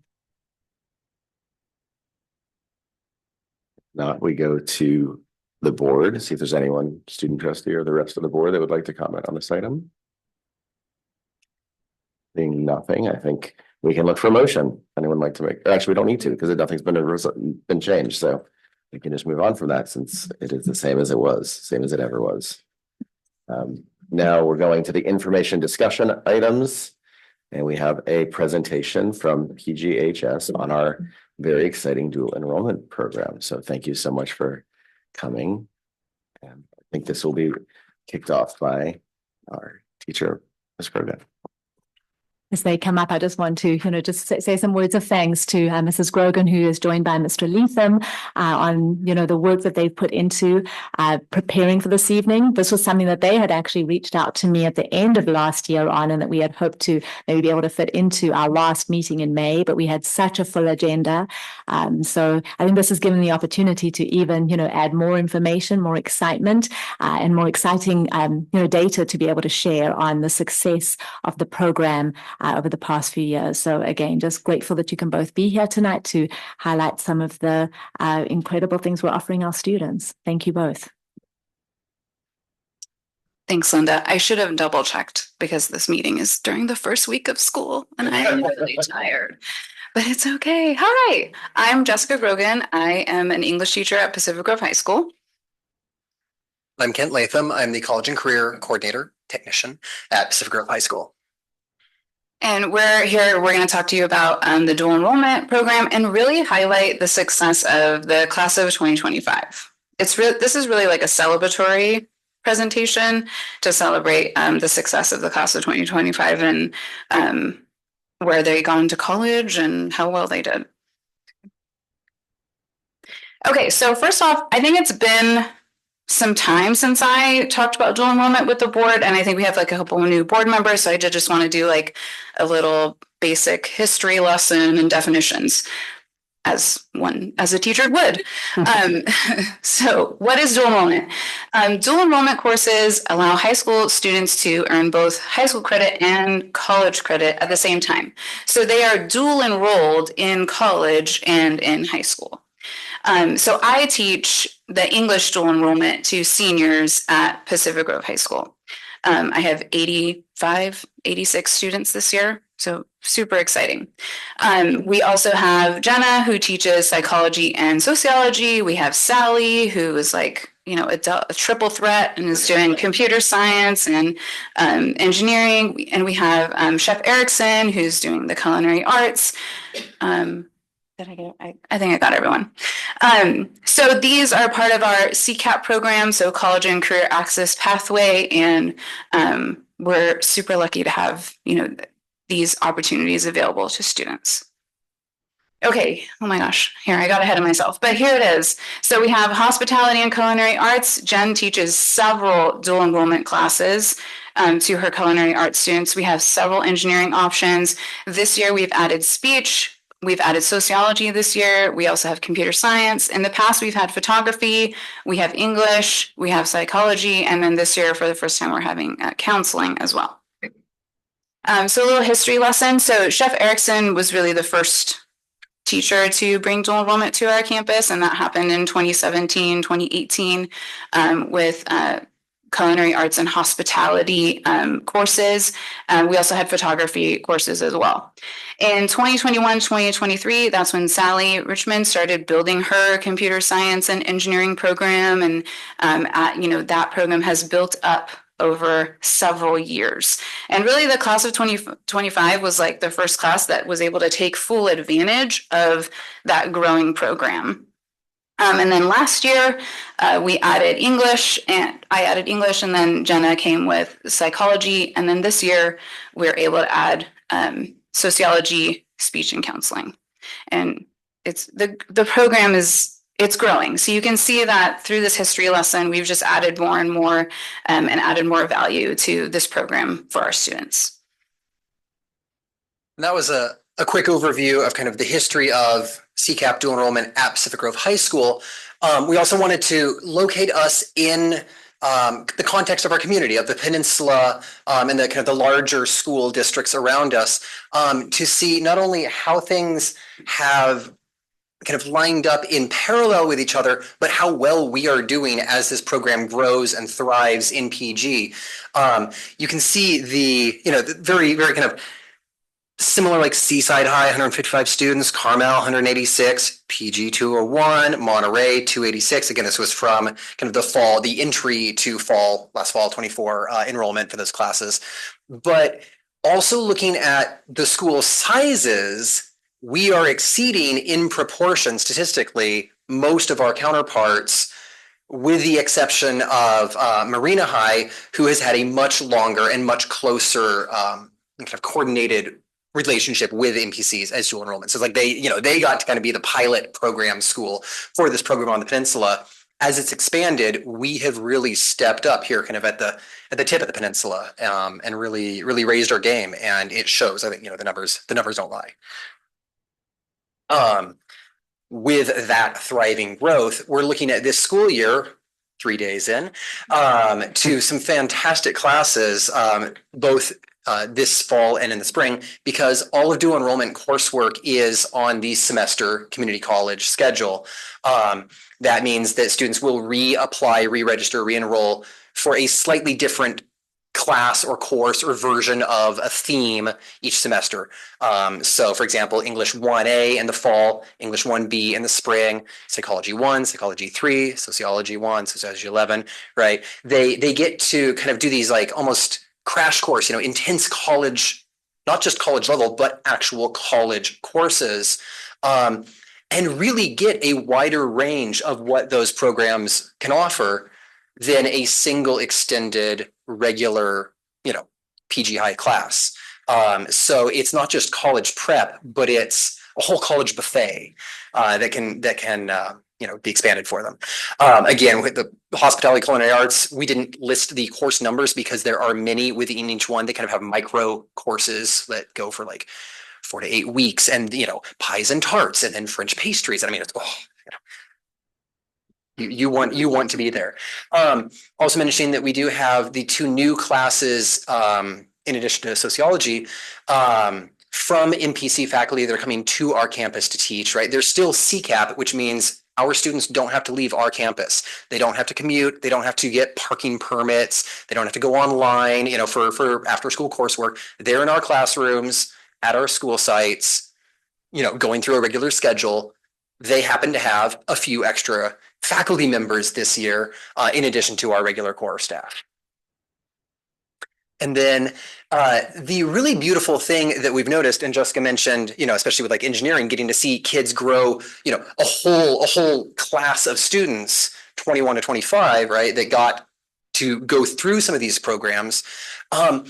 We see that it's a beautiful feedback loop, that popular classes at PG High that happen to be dual enrollment equal and mirror and mutually benefit popular majors in college that students consistently are applying for and getting accepted for and thriving in and majoring in.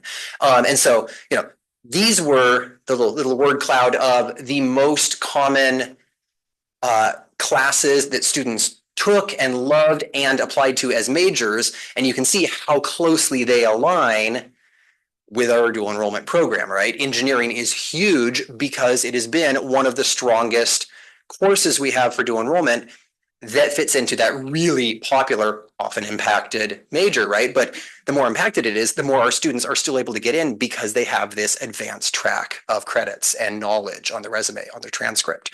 Again, psychology, same thing. 1 year of psychology and that really popular major has just bloomed with our students' preparation for it. And on and on. We'll see English grow. We'll see English get bigger. Lots of engineering majors out there. It's okay. We need those too. Okay, so students, here's the benefits of dual enrollment. So students receive transferable college credit. So they transfer to the UC and or the CSU, which is where most of our students are going to be applying. So it allows them to get some courses done before they even step foot onto, their life after high school, onto their college campus after high school. It also earns them like an extra grade point, okay, just like an AP class. So it's them that grade bump. So it'll help their GPA as well. And when they put these classes on their college transcript or their college application, they are more competitive for college. For example, students usually take 4 years of English in high school, but with dual enrollment English, they're able to put that they took 5 years of English in high school. And that they're going to be part of a very small percentage of students in California that are applying to California schools that can do that. So that kind of thing makes them more competitive. Of course, adding the engineering classes and the culinary arts classes and the psychology and sociology is also going to look really good and just add to their to a robust college resume. And, you know, as we all know, especially those of us who are in college counseling, college in America these days is increasingly competitive and increasingly expensive. And dual enrollment helps our students, you know, prepare and succeed at both of those directions. Many students are increasingly considering 2 years of community college before transferring, simply to avoid the price tag of 4 years at even a CSU, even a UC, not to mention the private schools. They get more and more expensive. So just looking at the transfer path from a California community college like MPC, for most of our local students, to a UC or a CSU with these guaranteed transfer credits, right? The credits, all of dual enrollment classes get college credit, no matter what the class is, how, you know, core or elective or whatever. Not all of those classes translate into transfer equivalent, you know, like you don't get to skip freshman comp because you took culinary. You might get to skip freshman comp because you took English 1A, 1B, right? That's nothing against culinary. They're still getting college credit. They're still getting college prep, CTE prep, right? It's all valuable. We're simply highlighting the transfer path here because to show how much it continues to help students save time, save money, and succeed. The CalGETC, formerly known as the iGETC, now it's the California kind of Gen Ed transfer credit. Think of it that way, right? Think through the acronym. These are the courses, the GE courses that students have to take at a community college in order to be transferable to a 4-year UC or CSU. The CalGETC says you have to have 3 required courses of Area 1 English Communication. If you take English 1A and something like speech at PG High this year, you've got 2 of your 3 at MPC Area 1 courses already done, right? You only have to take 1. Maybe that saves you a semester. If you take English 1B, Area 3, Arts and Humanities, right? There's another credit that you get guaranteed. Social Behavioral Sciences, Psych, Soc, right? And so on. Again, not all of the dual enrollment classes fit directly into this like kind of core GE alignment. They're all credit, they're all beneficial, and they all help build those transcripts. This just expedites the process even more so for our students. Okay.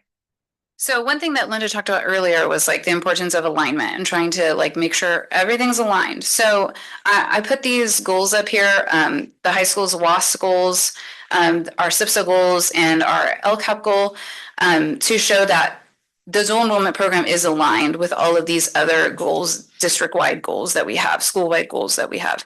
Our WASC goals, we're in year 2. Next year, we're going to be visited. So got to start talking about the WASC goals again.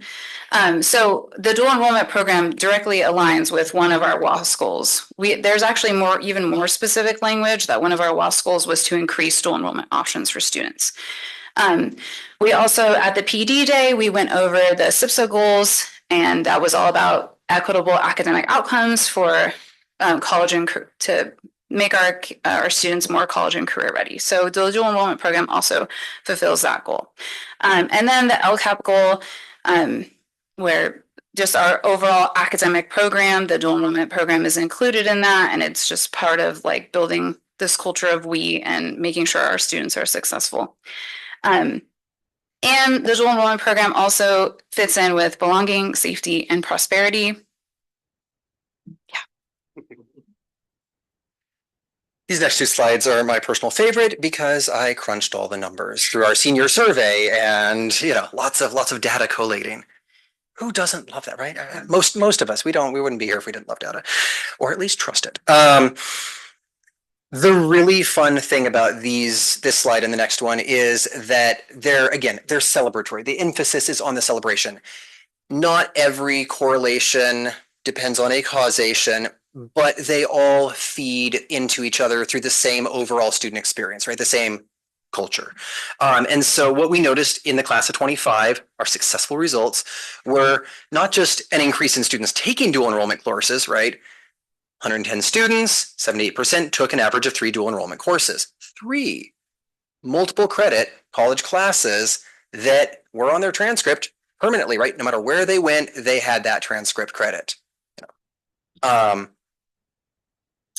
Increase of students getting into four-year colleges that we noticed. 97 students applied to four-year college or university. That was 69% of our total seniors. 96 out of 97 were accepted to a four-year college or university. And I don't remember who the one was, but it was someone who probably just didn't apply to enough schools. They're like, oh, well, we'll just do Harvard and stop. It is okay. 99% of our students who applied were accepted. Dual enrollment was part of that, right? We can't say it wasn't. Their transcripts looked really good. Their preparedness was really good. The increase in students attending four-year colleges, right? Not just the ones who were applied and accepted, but the ones who then committed to go to those schools that accepted them. 81 students committed to a four-year college or university, 57% of our total seniors, 84% of the applicants. Again, this was a 19% increase from 2024. That happened to be in a year that we offered and expanded more dual enrollment programming. And I'll let you make the judgment of how that causation correlation happens to, tie together, but it's data. We were also really excited, just regardless of cause, that this was the highest percentage of students committing to go to a four-year college since the pandemic, since 2020. We are roaring back. Things are going well. They are growing well. PG High is making it happen. Of those seniors going to college, 31 students committed to a CSU, again, compared to only 19 in 2024. The schools speak for themselves. Got 7 to go to Cal Poly. Previous students were like, wait, there's 7 this time? Yeah. Cal Poly is the most popular school. Most popular and most competitive of the CSUs. Yes, and yeah. They were so sad before. And then last year they were happy. Yeah, so stoked. The 7 that chose to go, and that's just a fraction of the ones who were accepted, right? 24 students committed to a UC compared to 10 in 2024. UCLA, UC Berkeley, Irvine, Davis. I mean, great schools. And again, great state schools that, that we are, we're kind of this, this California pipeline that we're really proud to send students to these places. Private out-of-state and international colleges, 27 of our seniors committed to a private out-of-state or international school. Again, just really, really great competitive preparedness coming out of programs like these. So in conclusion, dual enrollment at PGHS, it provides something really valuable for students. They are yes and opportunities.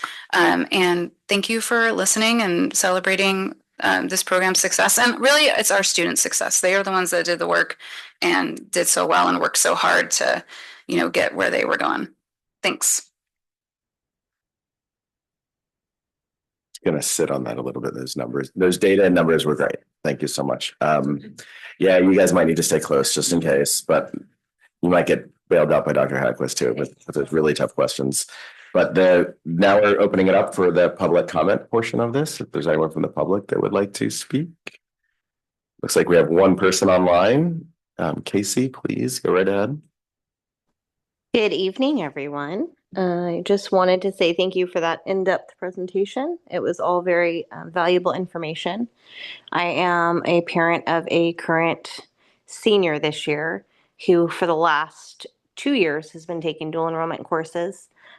She's completed 27 units through MPC by the time she's starting her senior year. Some through MPC directly on their campus and some through PG High dual enrollment. Overall, it's been a learning experience. There are a lot of beneficial additional informational things we found out along the way, and only a handful of hiccups. The hiccups we experienced, that's the only reason why I'm commenting right now, is that as this program expands, it may impact others. It's nothing that anybody at PG High probably could help with because it's on the MPC side of it. One of them being the technological assistance if the students are locked out of Canvas, because the students, while the courses are taught at PG High, they're utilizing the MPC Canvas portal for all the assignments and submissions, uploads. And so if the students are locked out, a lot of times the technological help center is not available to them at night. And when they're at school during the day or on the weekends, they're just kind of waiting. They can't turn things in or they can't access, pertinent needed information. So that's something that I've reached out with MPC to kind of get around. The other problem is that when you have a young student that's a minor and they're taking a dual enrollment class, technically the instructors, whether they're at PG High or at MPC, aren't allowed to communicate with the parents.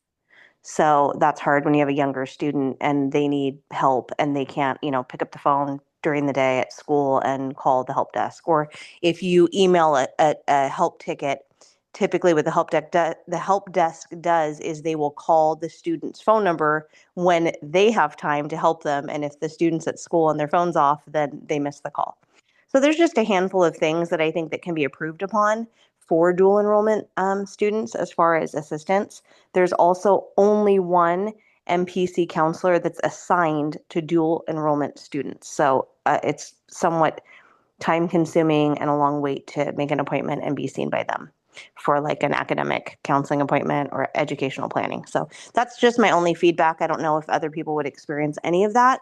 And it's all, new and expanding. And I think that there's definitely room for improvement, but overall it's been a really good experience. And I'm very grateful and happy that it is expanding. Thank you so much for the comments. You hit right at 3 minutes. Good timing as well. Any other public comments here in the room or online? Seeing none, I will go to the board, see if there's anyone from the board that would like to make a comment. I see Clerk McNary. I have a question, and perhaps you all stated, but at what grade levels can you take dual enrollment courses at the high school? Because I heard the commenter talk about various years of taking, so I was just curious. So legally in the state of California, you can start taking dual enrollment classes in 6th grade. Okay. Yeah. At the high school, the seniors take English. Psychology is open to 10th, 11th, and 12th graders. Sociology, no, only 11th and 12th. 11th and 12th graders for psychology and sociology. Engineering, I think everyone. Okay. Okay, so computer science 9th through 12th and engineering 10th through 12th. Okay. Culinary. Yeah. Everyone. Again, there's Yeah. prereqs, but as long as you get into the course. Yeah. Thank you. That was helpful for me. Love the presentation and all the data. I think that was something the board has been curious about, is where are our students ending up and what do the numbers look like? And your feedback loop with the classes that they're taking and the majors was a really great visual for us to kind of gauge where people are at. Curious from our student rep if you've had any exposure or experience with the program, and yeah. Yes, this is my first year taking 2 dual enrollments. I'm taking speech and then I'm taking English 1A and 1B, and I'm very excited. I'm very happy that us as students get the opportunity to do this, and we get college credits and high school credits, and I think it just helps our future and where to begin. You. Awesome. I think you said it from the parent perspective. It's less expensive if our kids are continuing on to a 4-year, and myself as a student, it makes us more competitive. So I can't wait to see how it grows more. And thank you all for your contributions and getting it off the ground. Thank you. I'll jump in quickly. Following on that, you took one of my questions, Clerk McNary, about the age, but you also, I think, brought up a good point. One of the things, again, it's in our LCAP goals directly, LCAP goal 3 about the students needing extra, targeted intervention. But I think what's really exciting about dual enrollment is it's also providing these opportunities for those higher performing kids that may be hitting ceilings. And so one of the things I wanted to bring up was exactly what you mentioned about the middle school to above, is what do we have in place for those students that do want to take the dual enrollment courses? Like maybe they want to take ASL, which we don't offer at the high school. How do they find out about that from as early as sixth grade, maybe, if they're the really gung-ho students, which I know I was not, to even through high school? Like, is that, because it doesn't seem like it falls under the CCAP, right? So. Would you like a response? So as the CCAP courses, again, are specifically the courses that are offered on our campus, right? With like completely free of charge, no other bells or whistles. Students show up, they go to class. They happen to be taking a college class for that period, that semester. There is simultaneously also still a thriving presence of traditional dual enrollment at PG High, which is students taking college classes, community college classes at community colleges, whether at their campuses or online. We have a kind of a statewide umbrella program where if MPC doesn't offer a class, or the section is full, or the student can't fit that schedule, or it's not online, we can find a section for them anywhere at a community college in California that works for them. So any student that comes to their academic counselors, to their advisors, their all of their staff resources, myself included, and says, I'd like to take Latin or ASL. I worked with a kid this morning for ASL. At MPC or anywhere else, we say, absolutely, let's figure out, what's going to fit your schedule most effectively. Make sure that you're getting passing classes for those college credits on your permanent record, your permanent transcript. But making sure that every door is open, every opportunity for success, so that students can graduate with associate's degrees as high schoolers, as teenagers, right? We have a few on that track right now.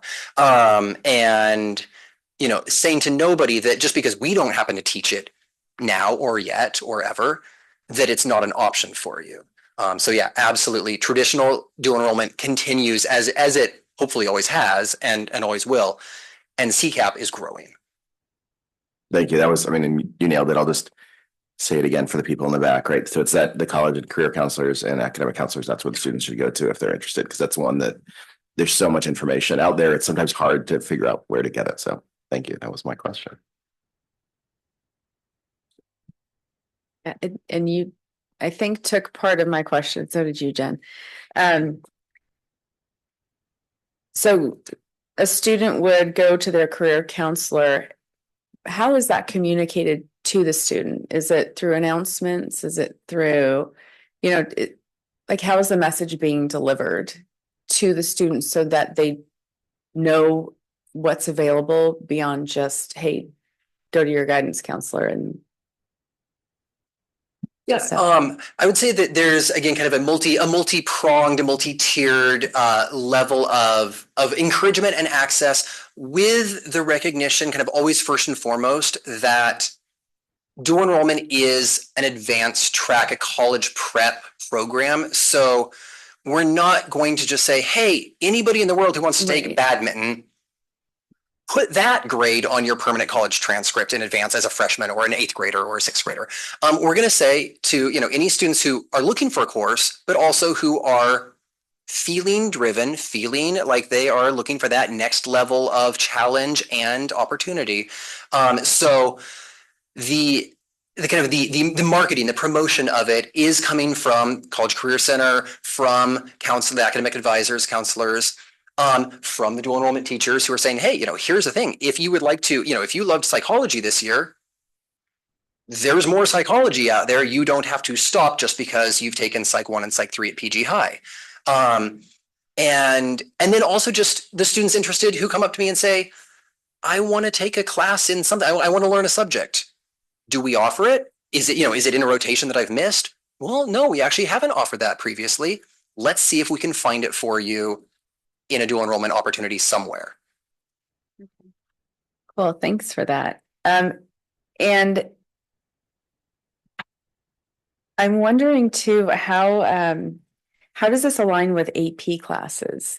As far as if somebody's taking AP in addition to dual enrollment, or does a dual enrollment substitute as an AP course for GPA? How does that work itself out?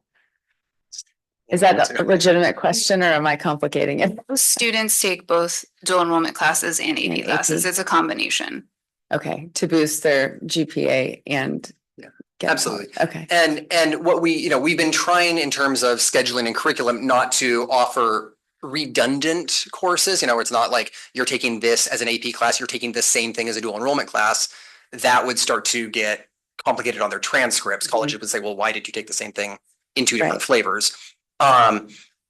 That's why we wanted to end the official presentation slide with the yes and emphasis, because what's happening is we're seeing growth in our AP program. Again, I don't have that data tonight. We can bring that sometime later, maybe.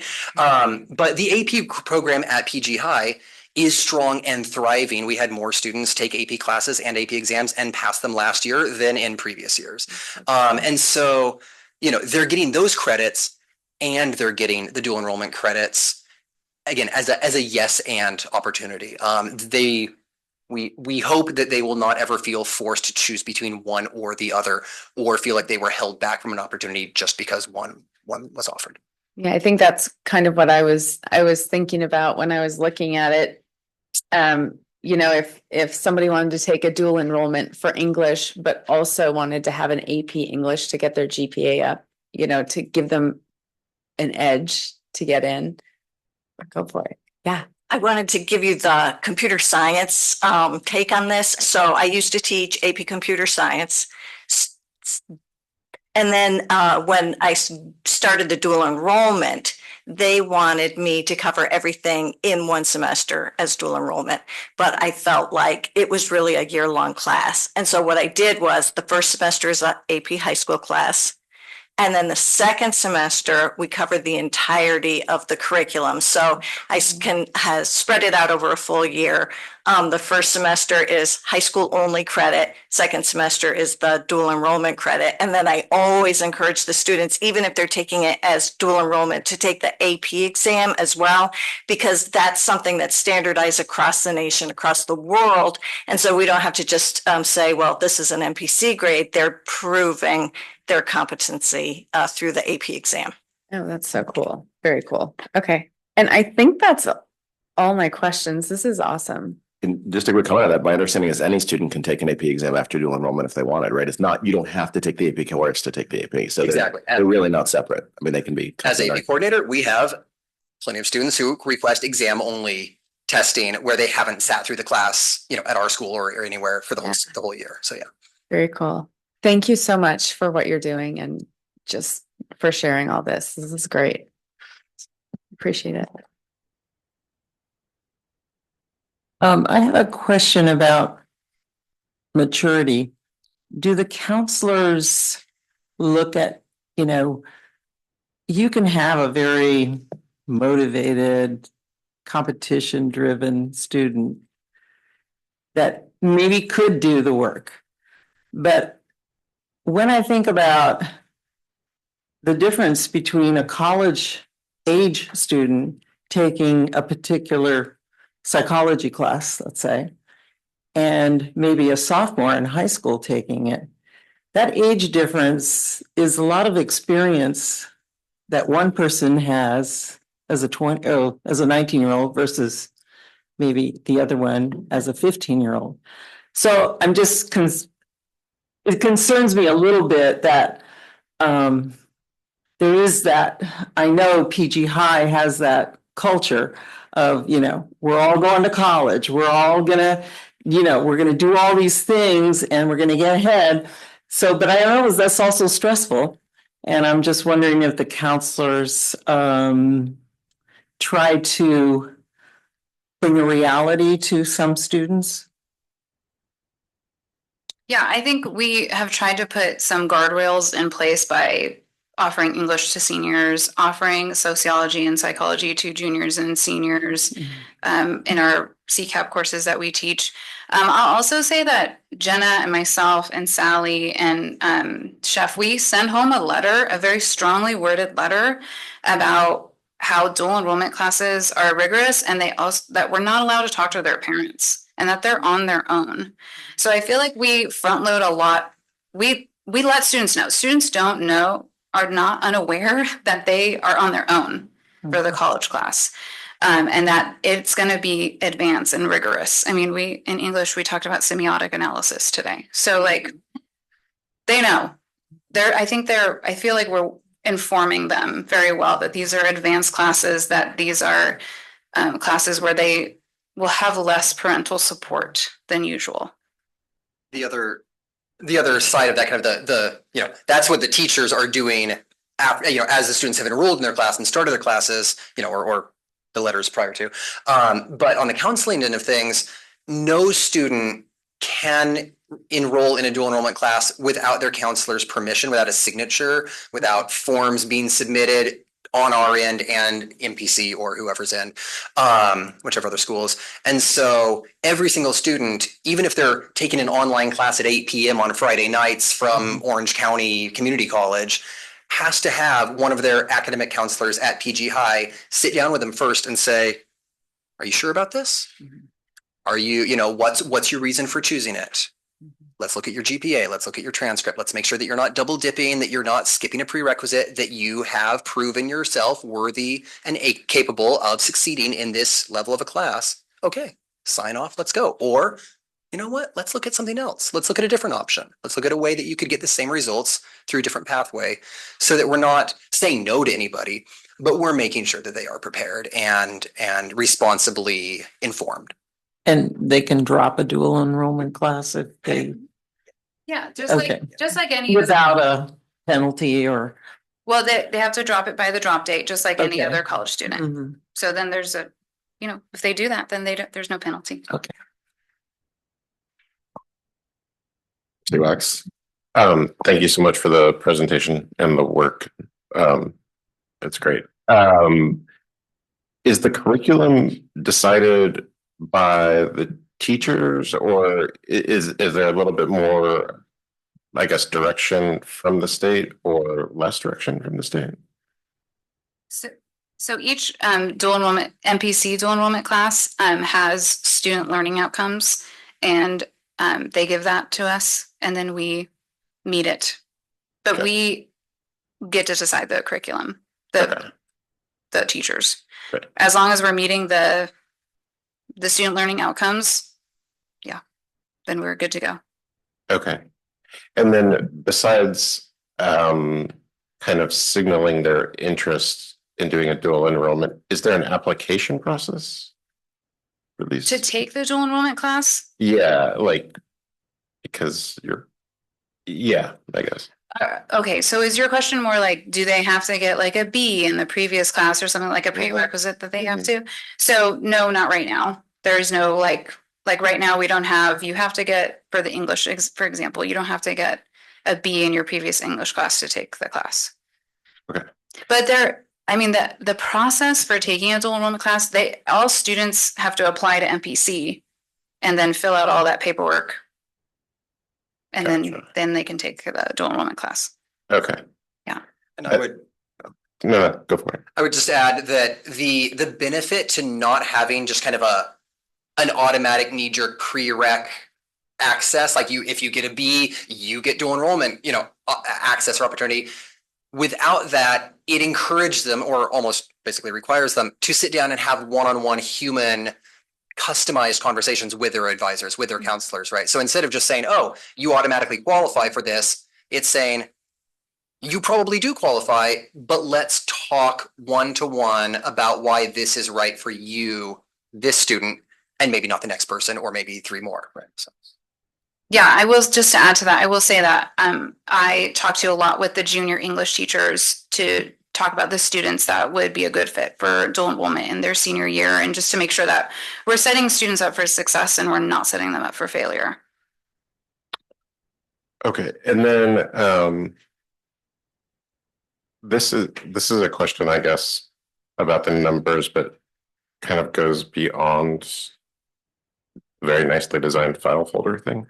So do you happen to know 110 students took a dual enrollment course? But not, oh, I see. So they don't have to be seniors, I guess. I was asking not every, okay, never mind. I take out that question. And then I am kind of confused. Speaking of numbers, on the next slide, the numbers add up to 82, but then 81 students committed. I was just curious about that. something. But then, actually, this is my real question. Sorry. 97 students applied, 96 got in, and then 81 students committed. Do we know, or do you have like anecdotal info about like, was it a money thing about why they weren't going, or? Location. Yeah. Yeah, and again, a lot of our students who choose to go to MPC do it either because it's more affordable, either because they get to stay, closer to home and they love it here, and they have family here, and because California community colleges have almost all of them, and MPC certainly does have a tag program, which is a transfer automatically guaranteed to the UCs. To, like MPC guarantees transfer to 6 UC campuses. And so a lot of students who are saying, look, I have the grades, I have the credits, I have the dual enrollment, AP, all the transferability empowerment, still will choose to go not to a 4-year school first, as that data would show. And, so it's not like the other 43% of our students are just saying, yeah, this is not for me and I wasn't prepared by PG High. They're saying, I'm still going to Berkeley or UCLA or SLO, just maybe not quite yet. Okay, gotcha. And then go for it. Sorry, just anecdotally, yes, some students do choose to go to MPC because even though they get into that 4-year, it still costs a lot of money. Yeah. Okay, that makes sense. And then also just in terms of the colleges, it is crazy crazy in a great way about how many amazing schools graduates got into. So thanks for all your work again. I'll just wrap that up too with, again, another thank you that everyone said. This is so cool to see the growth. And I remember the last time you presented, and it seems like numbers have, courses have almost doubled, if not more. So it's, again, a real testament to the curriculum and the teachers and counselors that have made that happen. So thank you guys so much. With that, at 8:27, I'm going to suggest we have a quick we can do a quick round of applause. I was quick 8-minute break for those that need it, and we'll be back at 8:35.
Campus area, there was this beautiful magnolia tree that unfortunately was causing a huge trip hazard for us. Unfortunately, the tree had to go and the trip hazard has been repaired. One of the things that we're getting feedback on is there was a little bench around it and the kids called it the buddy bench.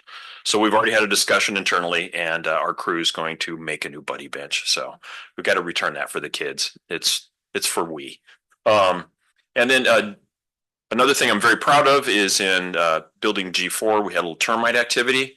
And again, we used 1/2 of 1 ounce of a very, it's a EPA registered item, but it's not very toxic. And so when we think about it for our pest control management, we've used 1 ounce of pest control items since I've been here in 3 years. I'm very proud of that track record. We're going to keep that up. What we do is we use a thing called the electrostatic gun that actually shoots an electric charge into the termites and zaps them that way. And then we use a little bit of poison to follow up. So that was, of course, done when there was no kids around on campus. And I'm very proud of the fact that we're using almost 0 on campus over the last 3 years.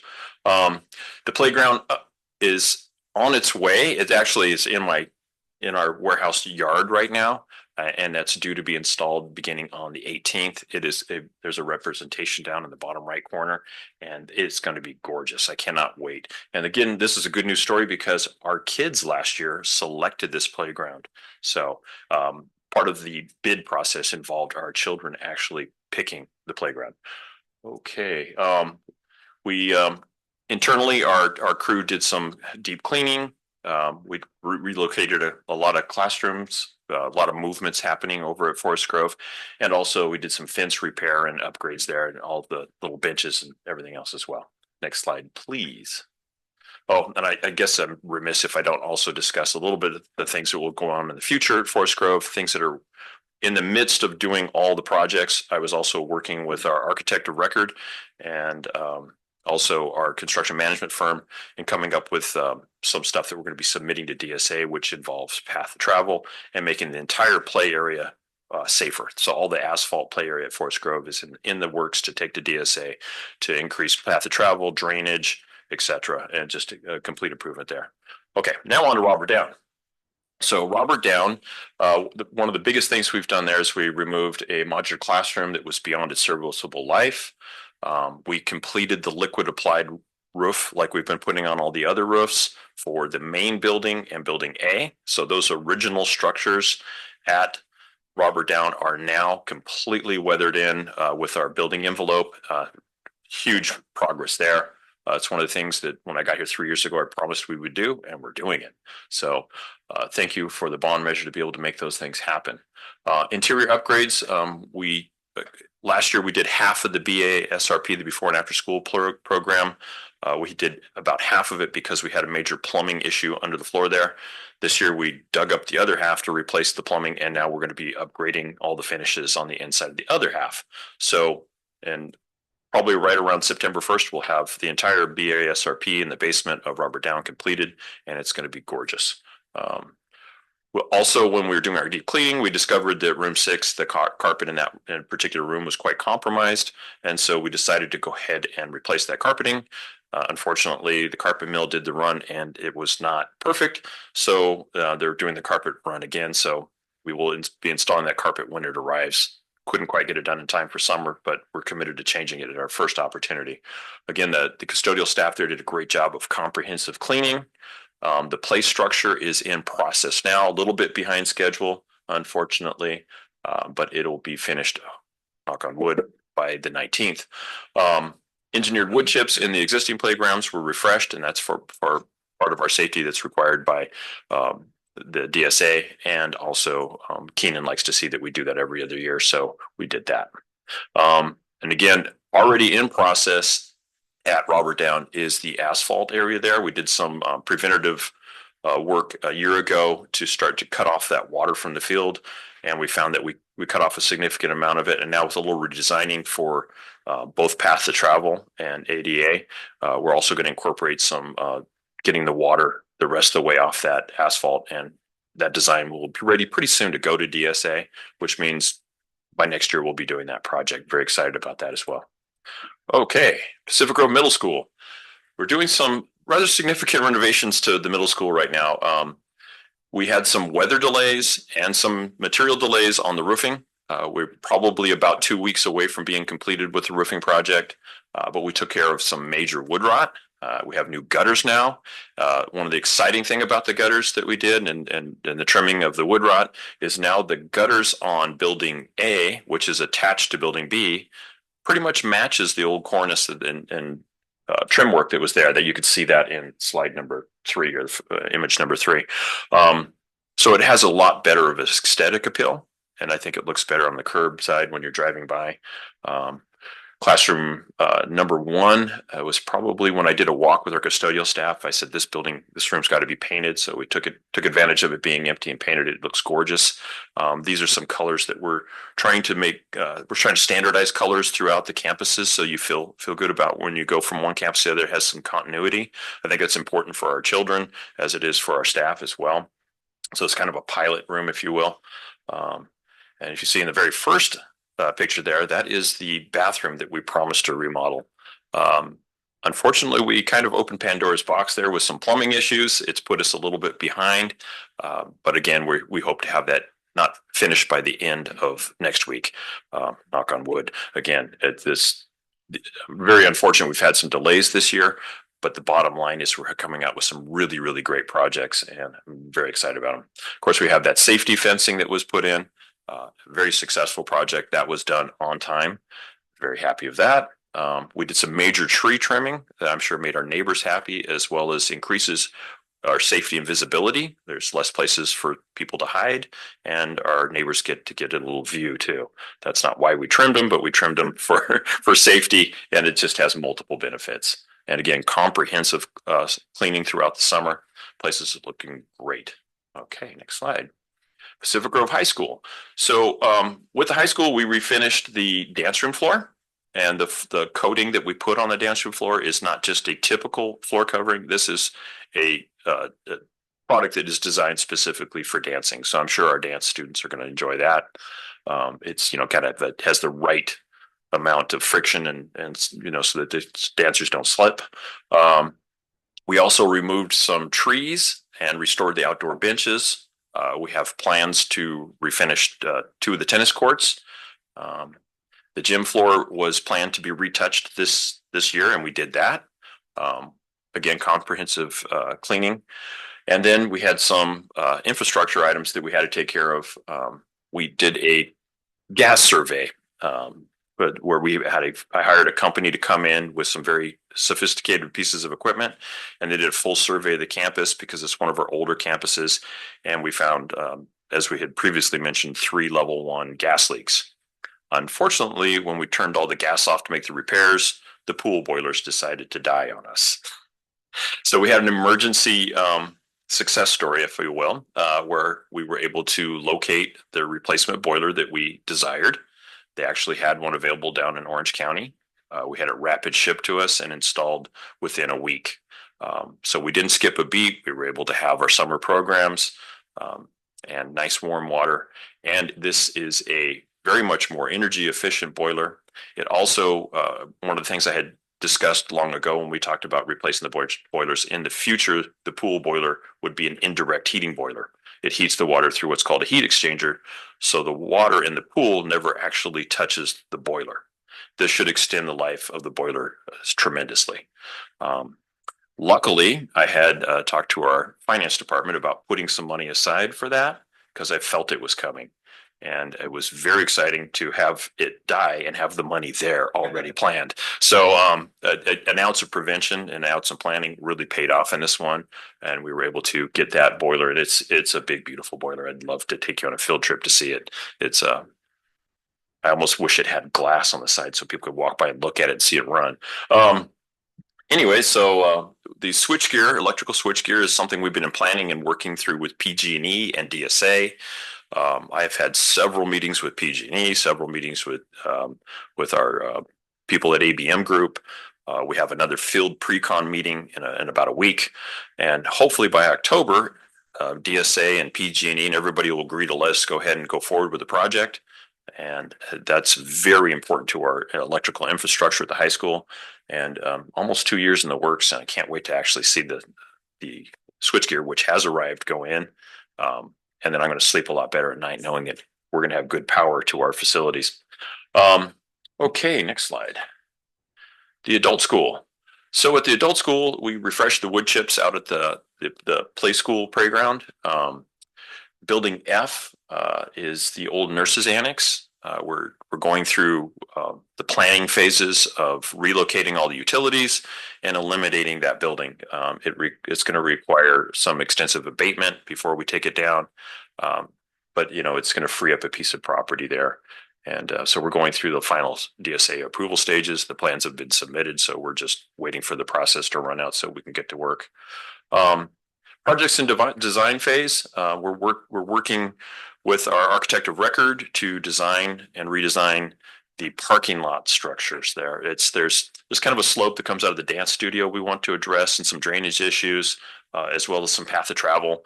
And this parking lot, I think, was last done in 2002, so it's time. It's really showing its wear. It's got some potholes, and very excited about taking care of it, but we want to do it the right way. We want to make sure the base is appropriate, and then we take care of all those possible trip hazards and make sure we have good path of travel for the adults that go there. The butterfly room has had a kind of a continuous problem with the windows there, so we're going through a design there to make a more of a comprehensive window that will keep the weather out, but still allow to have that same feel for that room, which is mostly windows. We're working on HVAC system upgrades, and in the future, relocating the community high school to the adult education campus. Next slide. So here's some exciting news. So David Avenue campus it provides a lot of important areas for our community. We have the charter school there, currently houses CHS. It was formerly where our state preschool was. It is an excellent facility that is due its time for it to be freshened up, both for our community and for our neighbors. So what you see in the center picture is the abatement and process of removing a lot of the red paint that's loose and peeling, the lead-based paint, and underneath it, the original color was kind of a barn red. And so we put it back to the original color. If you drive by David Avenue, you'll see it's a gorgeous building. We did the first 2 buildings out front. That is only the 3rd time that building's been painted since 1950. So heavy lift there and a lot of prep work to make it look good. So the bathroom that you see in this picture on the left, that is our color scheme that we're using. It's actually very pretty when you see it on site. And the way we selected the colors is we actually took a tour of all of our campuses, not just one, but we walked all of our campuses and we kind of found colors that were reoccurring over and over again. So we picked up those colors and we put them into the tile pattern. And we also selected a floor that was non-slip and would not, we selected a floor that's kind of a grayish brown color, so it would hide dirt really well. I think we also need to take a field trip and go see that sometime soon. They're gorgeous, and this same motif is what we're going to use in the middle school bathroom that's under construction now. This does a couple of things. It's not only is it picking up all the colors and things of our schools and carrying those color schemes forward, but if we take every school and kind of carry that theme through, so imagine eventually you go to school at Robert Down, you end up at the middle school, then you go to high school, you're going to have those same colors and themes throughout the district. And this is also beneficial for us in the maintenance department. So if in the future somebody breaks a tile or we have to cut open a wall, we're using the same material over and over again. The school bathroom in the basement at the middle school literally had 5 different types of tile in it. It was quite an eyesore. So we're trying to avoid that so that in the future, when we repair these things, we could have that continuity. And that's why we're using the white subway tile that's basic. Okay. So, other things that are in the plans for the school on David Avenue is more HVAC work to make those buildings more comfortable, more efficient. And again, to continue with the other 2 buildings to get them painted and new gutters on, rain gutters, etc. Okay. So other maintenance work that occurred outside of projects, we repaired and serviced the fire sprinkler systems at Robert Down and PG Middle School. Out on the table, I have in the lobby. Unfortunately, our people online can't see that, but I invite you all to go by and take a look of our kind of a display of things that we found over the summer. So we did some repairs and 5-year service on our 2 sprinkler systems. They're up and ready to go. We located and repaired 3 major water leaks at PG High School. That's going to help us on our utility bill. We located and repaired 3 level 1 natural gas leaks at PG High School. That's going to save us on our utilities and make it more safe.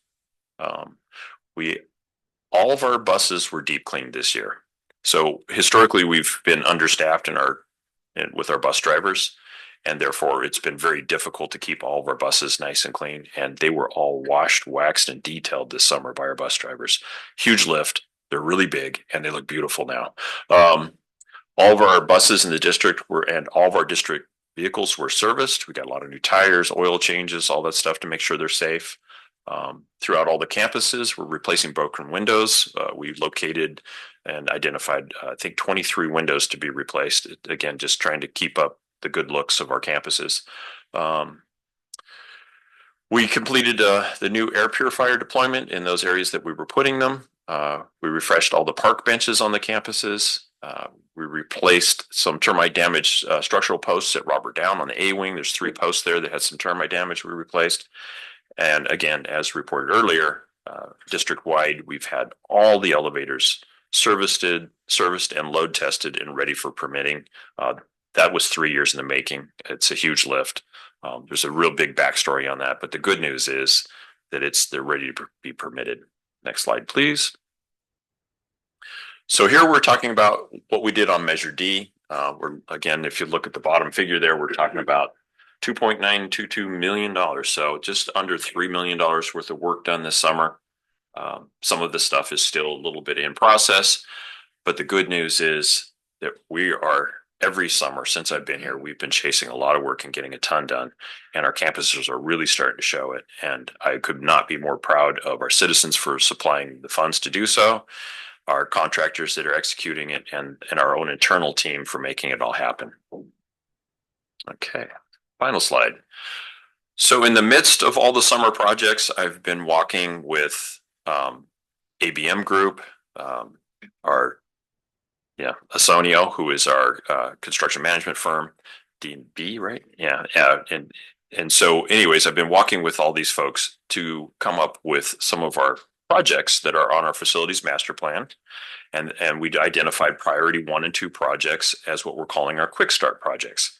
These are the items that are going to need engineering and design to allow us to be able to take them through DSA, to get them permitted and take them out to bid. This is a really huge lift, and quite a bit of time has been involved. Josh himself has been involved. Lots of discussions, a lot of design ideas, and throwing things around. How's we going to get the most bang for our buck? What's going to give us the best air quality? What's going to be the best design and idea for us to be able to get outside air in for our 6 air exchanges we'd like per ASHRA. So anyways, at the PG Adult Center, again, we talked about the parking lot resurfacing. Again, those ADA upgrades are really important to us to make sure there's a good path of travel. We're looking at HVAC, we're looking at roof replacement, and again, we're looking at some more lead-based paint, abatement and painting at the adult school. PG Middle School, we're looking at HVAC upgrades, interior modernization. Again, that's going to be flooring, paint, and hopefully some finishes on the walls and stuff. I'm going to be doing some work on the stairs in there, and additional fencing to surround the rest of the campus. Robert Down Elementary, we're looking at additional sewer repairs. We've got one half of the building done as of this summer. So next year, we're going to do the other half of the main building. Again, the play yard resurfacing is in, the whole design of that is near completion and almost ready to submit to DSA. Very excited about that. I saw the preliminary drawings and it's going to be fantastic. We're looking at some more HVAC upgrades to get some more interior air coming from outdoors. Forest Grove, again, we're going to look at the ADA path of travel that's going to get us up to the 2nd tier and up to the baseball area, and make a safe path out the back gate. Very happy about that. We have a section of sewer line that needs to be repaired there. And unfortunately, it's in what's called a shared trench. So what does that mean? That means it's in the same trench with a gas line and electric line. So it's basically, we have to perform surgery there. So it's going to take a design firm to figure out how to exactly pull that off. And again, the play yard surface is getting redesigned. David Avenue, again, we're going to continue with more of the work we did this year. And PG High School, we have some more path of travel, like down to the baseball field, path of travel all the way down to the football field. There's an area of water intrusion underneath the library, And that's going to involve taking out a portion of the patio behind the library. So we're going to take an opportunity to work with Robert Silveri and our other design folks to design. At the same time, we go to cut off the water. We're going to make the patio a very useful area for lunchtime.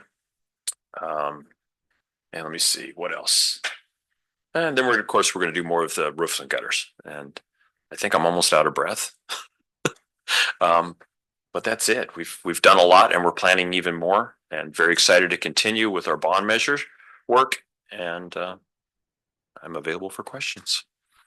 Thank you so much for the very thorough work and presentation. Looking around to the board, I might make a quick comment.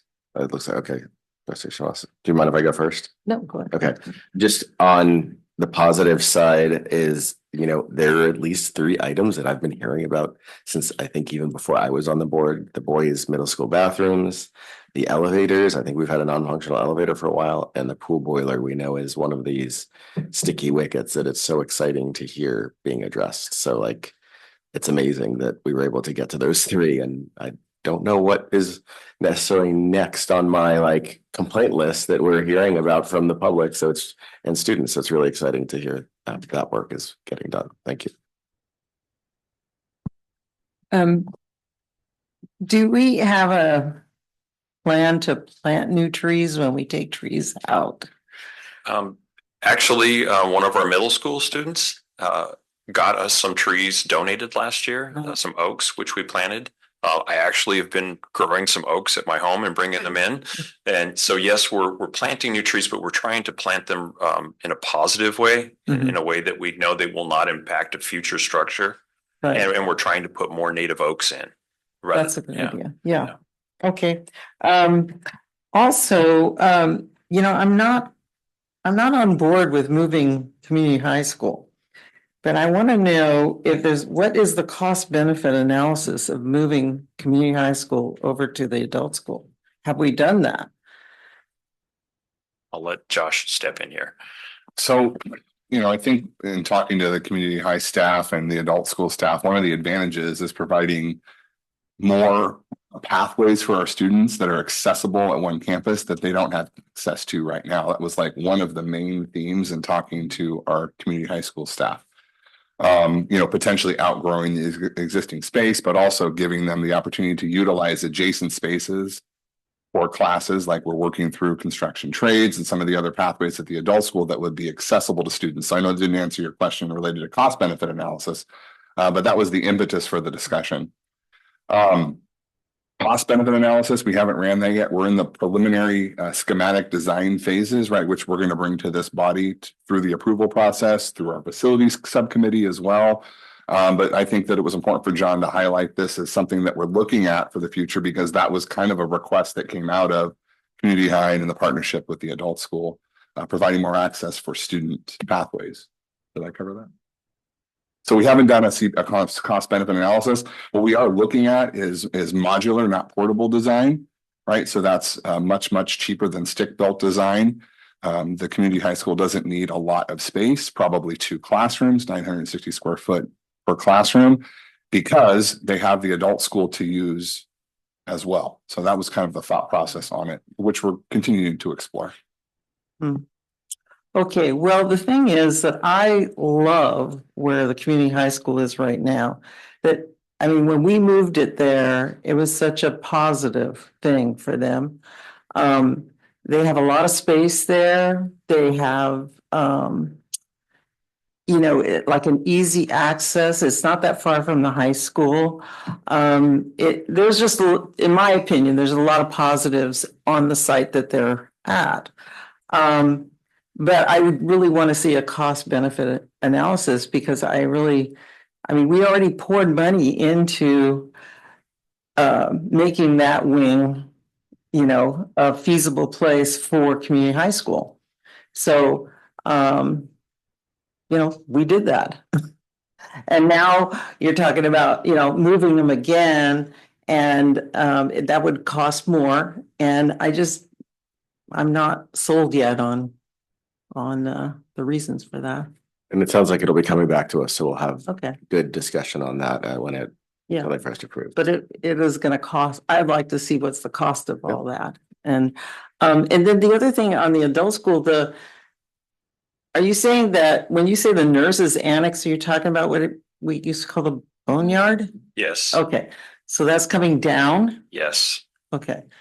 All right, and is that where the CHS would go? Not necessarily. Oh, see, that's the other thing, you know, the campus of the adult school, it doesn't have a lot of options for community high school. Just in terms of placement. You know, you got all this other activities happening at the adult school. And all of the places are being used. You know, I mean, anyway. And the other thing about the adult school, and not just the adult school, but other possible classrooms on other sites. Should we also be looking at the cost benefit of fixing up some of these when maybe they should just be torn down and replaced? Because in the long run, like the adult schools, I mean, that is a really old main building, really old. Now we're talking about putting a new roof on, but what about everything else underneath it? You know, I mean, to me, it's, I don't know if it's short-sighted, let's put it that way. We like that site for the adult school, good. Do we want to make it a better facility rather than just piecing it together as we go? And that's just something that I think we should think about, you know, think a little bit bigger than just you know, patching up things. At the high school, there we have, you know, wings in the back that really I think we should replace. I don't think we should try to fix those up. They're really not very good quality, and you know, the I forget what letters they are in the back, but the ones that are closer to the parking lot in the back. Just Building I and O. yeah. Okay, so I just feel that a lot of times in our district, we don't think big, we think small.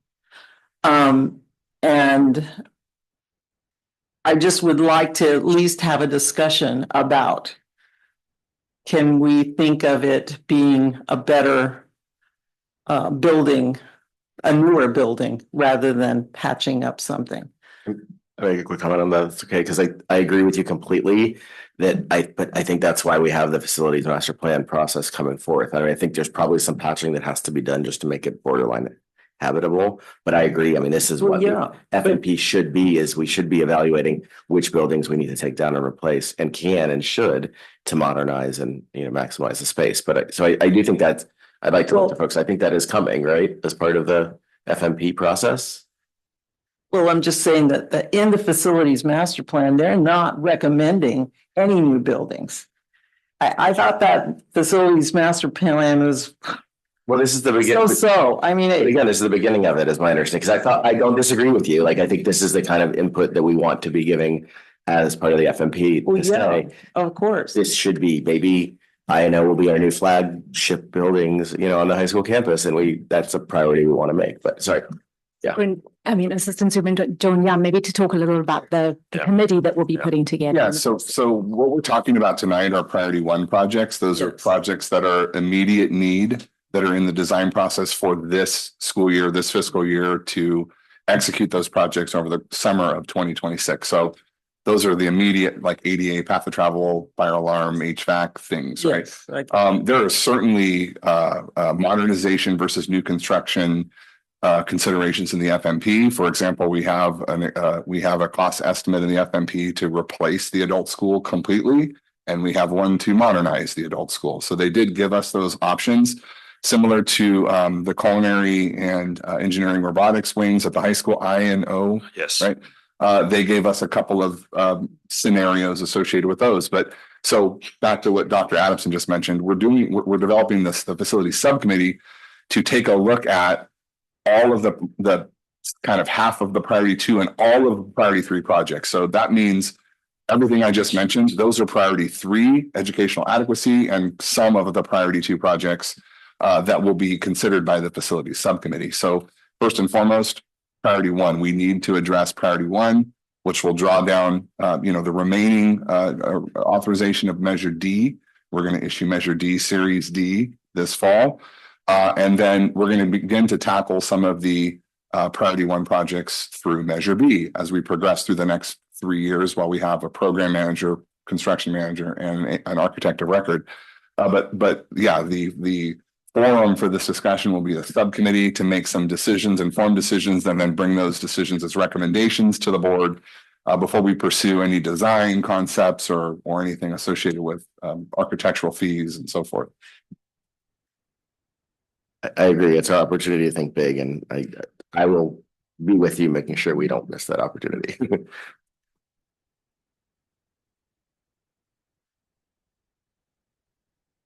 A much more specific comment.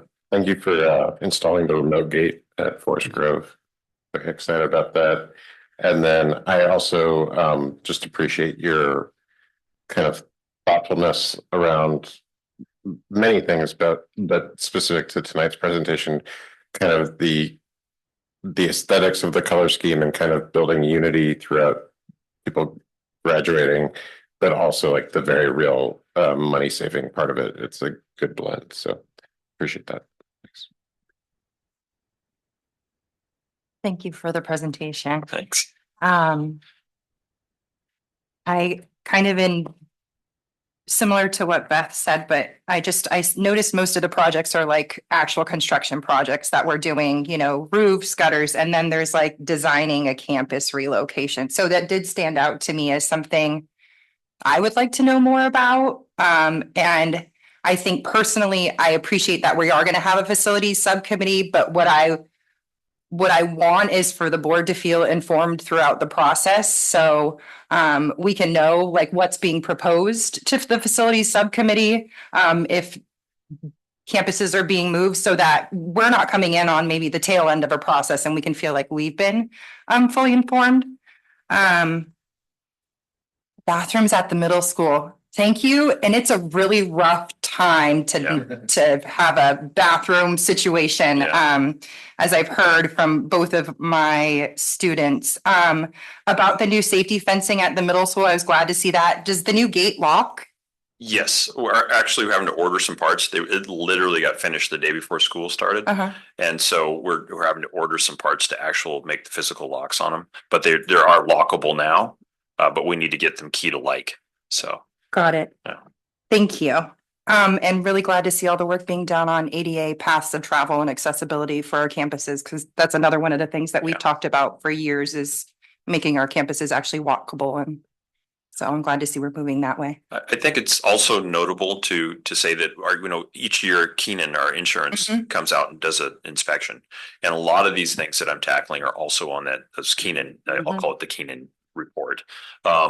And since I've been here, we've been using that also to plan a lot of our summer projects. So some of these things seem like, why would you do that? But it's because we really want to bring down our insurance overhead and show that we actually care about our students and their safety. Yeah. In addition to reduce liability and risk for the district, all of the above. So I do appreciate the approach and how you're tackling it. And thank you again for the presentation. Thank you. And I was reminded very kindly that I forgot public comments. So if there is anyone from the public that wanted to comment on this construction or work, I'm trying to make sure that is not lost. No one in the room and no one raising their hand online. So we will move on to item C, an update on the world language and VAPA programs by Dr. Hegquist.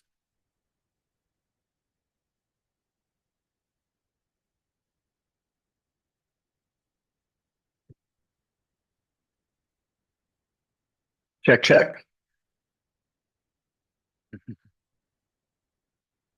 All right, good evening, board. Larry Hegquist, Executive Director of Educational Services here to provide the board an update on our world language and VAPA programs. This item came as a prior board request. And so my presentation tonight is recognizing that request. I would also like to remind board members that a full written report is available on page 222 of your board packet. So these slides are just a brief version of that written report. And I'd like to start with a little bit of background information. The way that the report is presented is it looks at the program planning through the lens of backward mapping. And what backward mapping is, it's really a term that we use as teachers when we are designing curriculum. Jessica Grogan talked a little bit earlier tonight about student outcomes and looking at how MPC, they give her the outcomes and then she has to design the curriculum from that. So really that's the way that curriculum design works, is that you start with the outcomes and then you build the steps that are going to help students achieve those outcomes.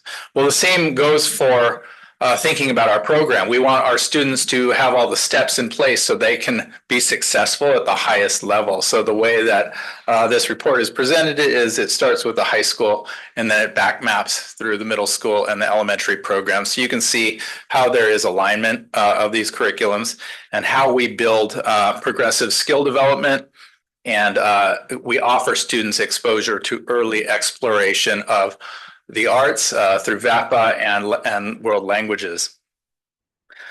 So starting with the high school, we've got the world language program.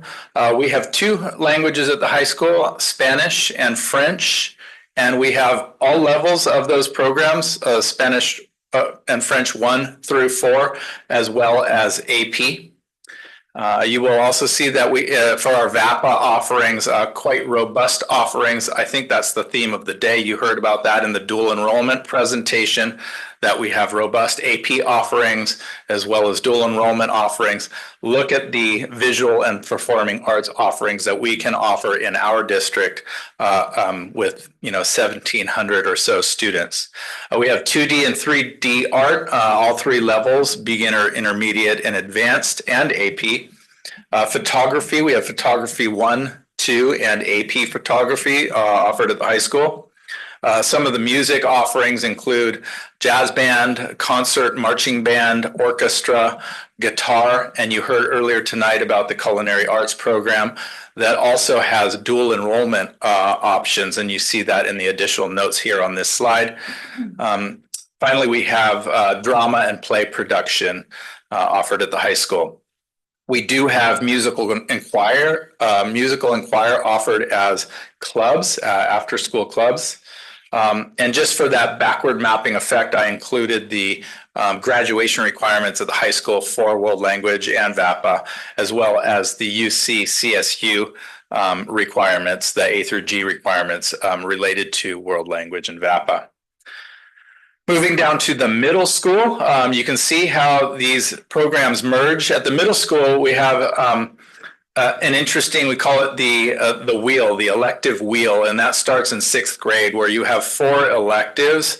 You've got home ec, Spanish, art, and technology. So when you're looking at the language program, we're talking about Spanish at the 6th grade level that they get to take as one of their 4 elective courses in that 6th grade wheel. And so they take it one of the 4 quarters. And then as they move on, they have an opportunity to take it at the 7th and 8th grade level as a standalone full year elective for those who choose that path and who are interested. And then it's similar in the VAPA at the middle school, because you have art offered in the elective wheel as well as home ec, which aligns well with like our culinary program at the high school. And then again, as they graduate from that, during 7th and 8th, they have an opportunity to take art as a standalone elective. And then we also have music available to students all 3 grades at the middle school, 6th through 8th. Some of those classes include beginning instruments, symphonic band, concert band, chamber orchestra, string orchestra, and jazz combo. There's also an after-school musical theater club that meets February through March with the full production typically at the end of March, early April. That's a little bit about the middle school. Moving down to the elementary program, we've got, we're excited to announce that we've got Spanish offered 2 through 5, grades 2 through 5. It's offered once per week to all students in grades 2 through 5. Formerly, it was offered twice per week for grades 4 and 5 only.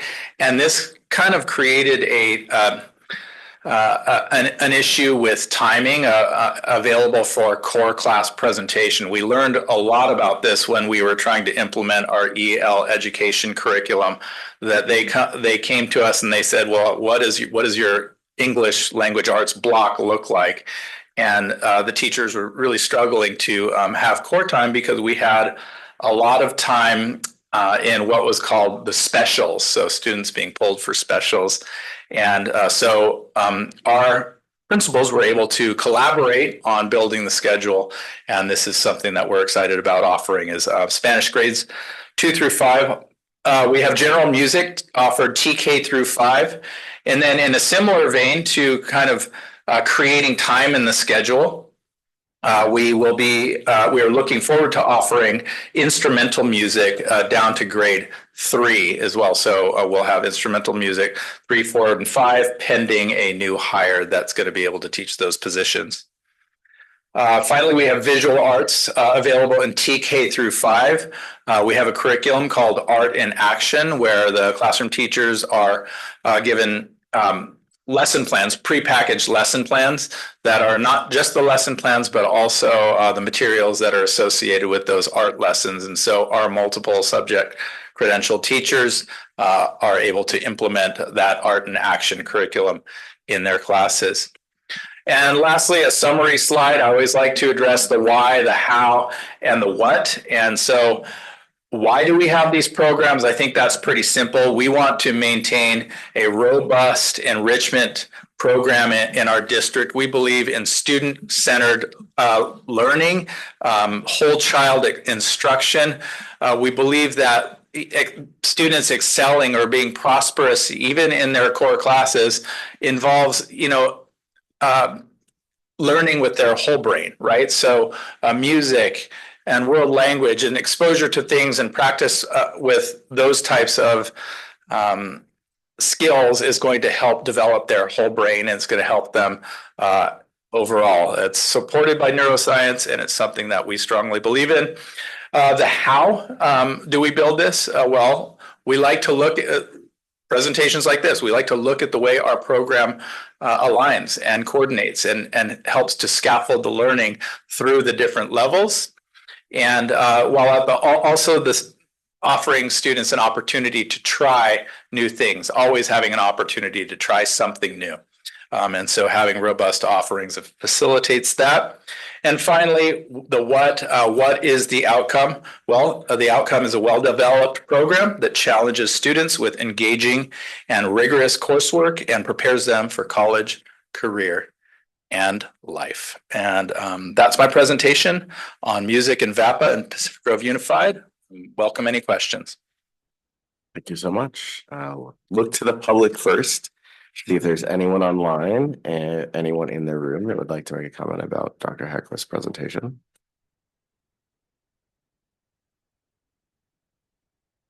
Seeing none, I will go to the board. Yes, Trustee Shamas and then Trustee Wax. I love it. Especially, I mean, I've said this before, but there's something about music and PG that goes way back. And it just doesn't die, even when it's been hanging by a thread because we just didn't have enough support or something, but parents come through.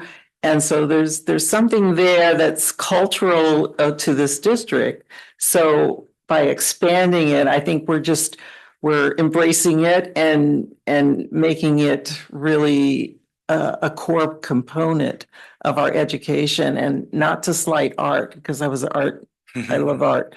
But sometimes you can't do both at the same level. We can still offer art, but the music is something I think we recognize as a specialty to PG. So I love it, and I love that it's going down to the elementary level, and good luck finding a teacher. Yeah, absolutely. I agree. When you look at some of the outcomes, when you hear PG will shine tonight, I mean, it is classy, right? And also with the art that we see on display from Mr. Kelly, like at PG Art Center, it's incredible work that the students produce. And I don't think that kind of work comes from like 1 or 2 years of development. Yeah.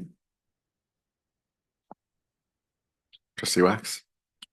Yeah. In the high school, there's photography. Does that class incorporate video as well, or is it strictly? It hasn't. I mean, I was there for a long time, and it did not incorporate video. I'm not sure. It's only that we have a teacher that's been teaching it for 1 year now, and I'm not certain if there's been a video element added. I'm presuming that it's kind of the same. I don't know if you could speak to that. Video bulletin, and we have a video component of our communications, but it's not incorporated into the topic.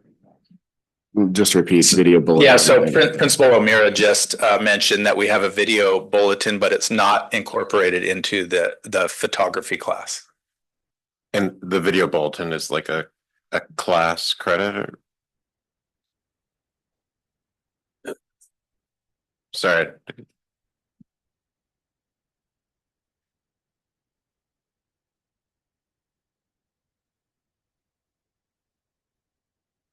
Good evening, Greg O'Meara, principal of all the high schools in Pacific Grove. Yes, the video bulletin is something that is produced by an English teacher in her crew, Katie Selfridge. And it's a supplement to our overall curricular program, but it's not included in the actual photography. The photography program is strictly two-dimensional. Okay, thanks. Great. I have a comment from Trustee Otmar, and then I'll start, and then I'll go to mine. Just saying that once per week does not seem like enough. And so the amount of time, if it can be increased, the repetition is clearly key, especially during these early learning music and language periods. So something to, again, as a challenge, recognizing, I'm adding this part, but recognizing the budget difficulties, but is there a way to offer music and language more than just once a week? Move back to potentially twice while expanding. So that's the comment that was made by Trustee Otmar. Nothing to, I think, respond to on that unless you want to. Thank you for that. One of the things that we would have to consider in addressing questions like that is just the time, as we talked about with specials and the budget. So those are two of those considerations. So another point that I saw from your presentation that I didn't catch earlier, it looked like instrumental was 4 to 5 with 3 to come, but then there's general music K through 5. Does instrumental sub for general music if you sign up for that, or do you have both up? Like, do you have both general and instrumental music if you choose both? It sounds like the answer might be. We have one of the experts on her way up here.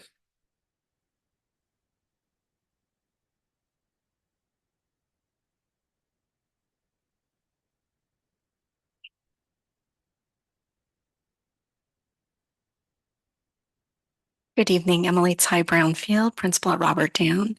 So all our students receive general music. Instrumental music is a choice. Students may choose an instrument that they would like to take.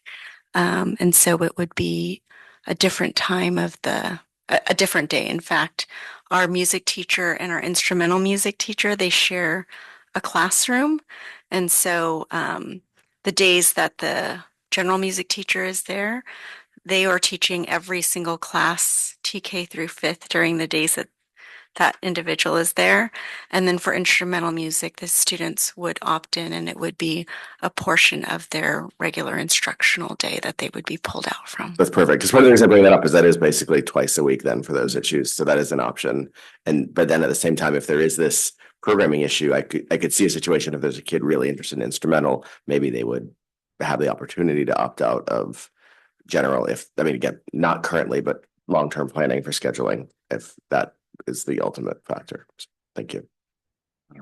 The only other thing I was going to say is I think I mentioned last year when there was the VAPA week presentations, how popular those were at the high school. I just wanted to kind of just challenge the district and Principal Mira maybe a little more than most are there ways to do that more often? Because I think that's also a nice way to kind of give back to the school community. So just another thought out there, recognizing we're always asking you guys to do more. Thank you. Well, I think with that, we will move on to item D, which is the review of district enrollment for the first day of school and overall projections. This is Assistant Superintendent Jordan, your item. Thank you, President Dr. Hazen. Lewis is pulling the slides up. And while he does, so tonight we're going to review enrollment for data for PG Unified and then looking ahead into 25-26 school year. Some of the key points that I'll cover tonight are the current active enrollment on the first day of school and how this may be different from the projected enrollment numbers. By the end of the presentation, you'll have a clear understanding of where our current enrollment stands and what we can expect going forward into 25-26. Let's dive into the data. Okay, taking a look here. So the current enrollment data shows 1,673 active students. This is as of the 25th of July when I pulled the data from our Synergy SIS. So active means fully enrolled and placed on school site rosters. Okay. We have projection data of 1,701 students. You can see that there.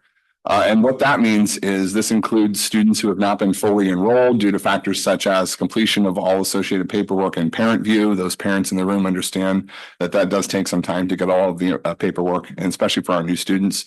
Or they're starting later in the semester, as we see often with the military population in our community. So they might be a late start. Some of them start in the middle of August. Some come in October. So again, active versus projected.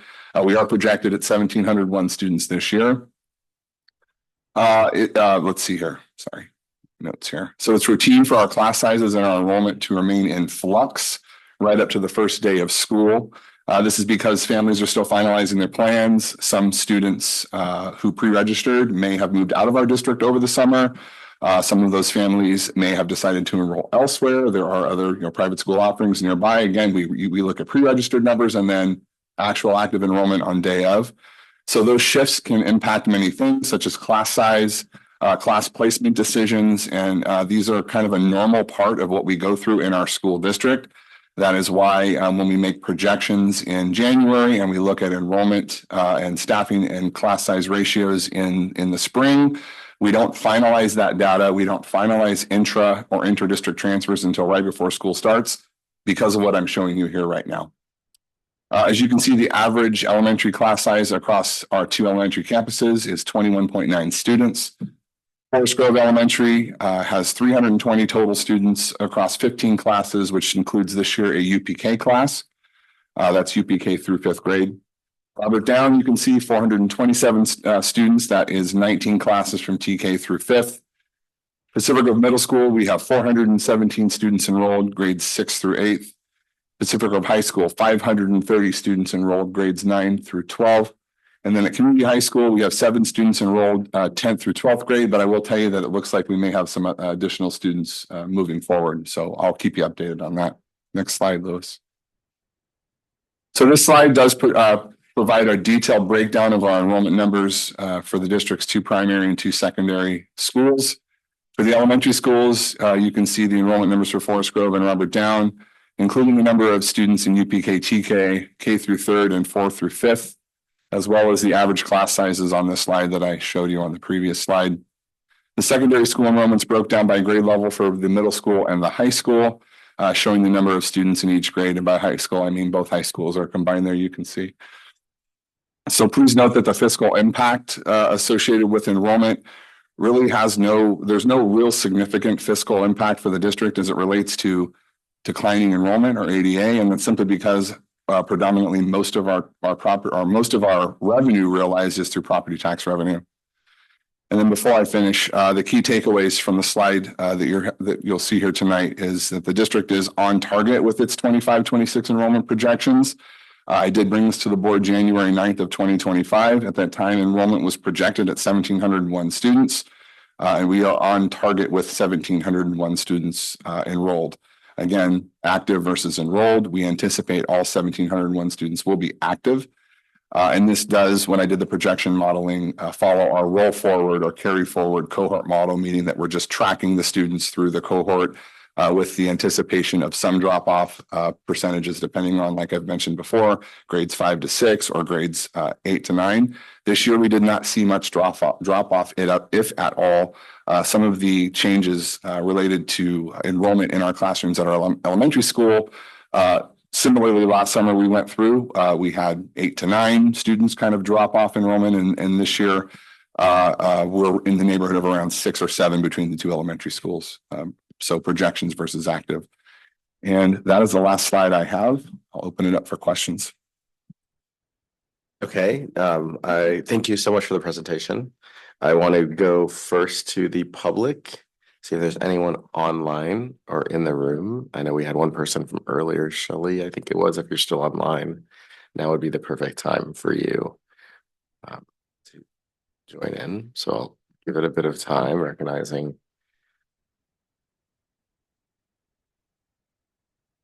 Excellent. Thank you so much for sticking around. I really appreciate it. Shelley, please go ahead. Hi. Okay, good. Can you guys hear me? Loud and clear. Okay, perfect. Okay, so I have just a little notes that I had put down. The disparity in class sizes and teacher ratios between Robert Down and Forest Grove fifth grades highlights a significant inequity in educational opportunities within our district. The current fifth grade enrollment class sizes are as follows. Robert Down has 61 students in 3 classes, averaging 19, 19, and 23, which is an average ratio of 20 students per class. Forest Grove has 58 in 2 classes. The class sizes are 29 and 29. This puts it at an average ratio of teacher to student for every 29 students. This is not a small difference. It's a 43% increase to the number of students for each teacher at Forest Grove that they are responsible compared to Robert Down. That means that fewer opportunities for individualized instruction, less time for struggling students to get help, and fewer challenges for advanced learners. These are not abstract numbers. They are real representative of real children whose educational experiences are being shaped in some classes limited by the number of adults in the room. The lack of transparency from the district regarding actual enrollment numbers until now has deepened the frustration for families. We should not have to rely on word of mouth to try to understand the state of our children's classrooms. The district should be able to proactively ensure resources that are allocated equitably. I understand that many of these staffing decisions are made in March for the upcoming year. However, there must be a process to take adjustments later in the year when class sizes shifts in a way that creates such inequities. It is extremely unfair for one group of students to have significantly less access to teacher support than another when their families pay the same taxes and live in the same zip code. We're asking for a straightforward solution, hire an aide for each of the 2 fifth grade classes at Forest Grove. This would not only ease the burden of the teachers, but also ensure that all students receive the support that they need to thrive. Equity in education is not a privilege, it is a responsibility. Our district must act now and correct this imbalance and deliver its commitment to serve every student fairly. That's all. Thank you. I appreciate all of your guys' hard work. Thank you very much for the comments. Is there anyone else from the public online or in the room that would like to comment on this item? Seeing none, I will look to the board, see if there's anyone that'd like to speak and say anything. Go ahead, Trustee Wax first and then Trustee Schmatz. Josh, so the active students are about like a percentage point and a half different than the projection. Is that true for most years? Is that kind of like right around the same range? So I haven't looked at most years, but I will tell you, being here for 3 years, that as I mentioned kind of at the tail of my presentation, there is quite a bit of movement in that last week prior to school starting. So I would say that the trend has been that, but I can bring back the data to the board if you'd like me to look at prior years, certainly. Yeah. Thanks. Trustee Schmatz. Josh, which campus between Forest Grove and Robert Down, which campus can hold or accommodate the most comfortably, including the cafeteria and the play yards? Forest Grove is the larger campus. Yeah. So, but So is that a consideration when you're looking at distribution of, trying to balance it? Because especially like in the 5th grade, let's say, you got larger kids. So is that a consideration when you look at the play area for larger kids is bigger at Forest Grove than at Robert Down? I'm just curious if that's a consideration. That's a great question. And from my perspective, it hasn't been a consideration. You mentioned it, so I'll bring it up. Again, the classrooms at Robert Down are effectively 800 to 900 square feet, where the classrooms at Forest Grove are around 1,200 square feet. So the classrooms are much bigger, but that doesn't factor into the decision-making process that we have. One thing to note, there is ebb and flow to each grade cohort, right? I can mention it now. Last year, we had very small TK classes at Forest Grove. We had very large 5th grade classes at Robert Down. So it just depends on kind of following the cohort of students through their neighborhood school. And it does unfortunately vary from year to year, depending on a number of factors, which I won't go into tonight, birth rate and so forth, like how they're coming up through our school district, the ebb and flow of our transient population of students. I think I'm getting off topic from your question, so I'll stop there. Well, just that, we put the preschool over at Forest Grove because there was room. And so there is some consideration about space.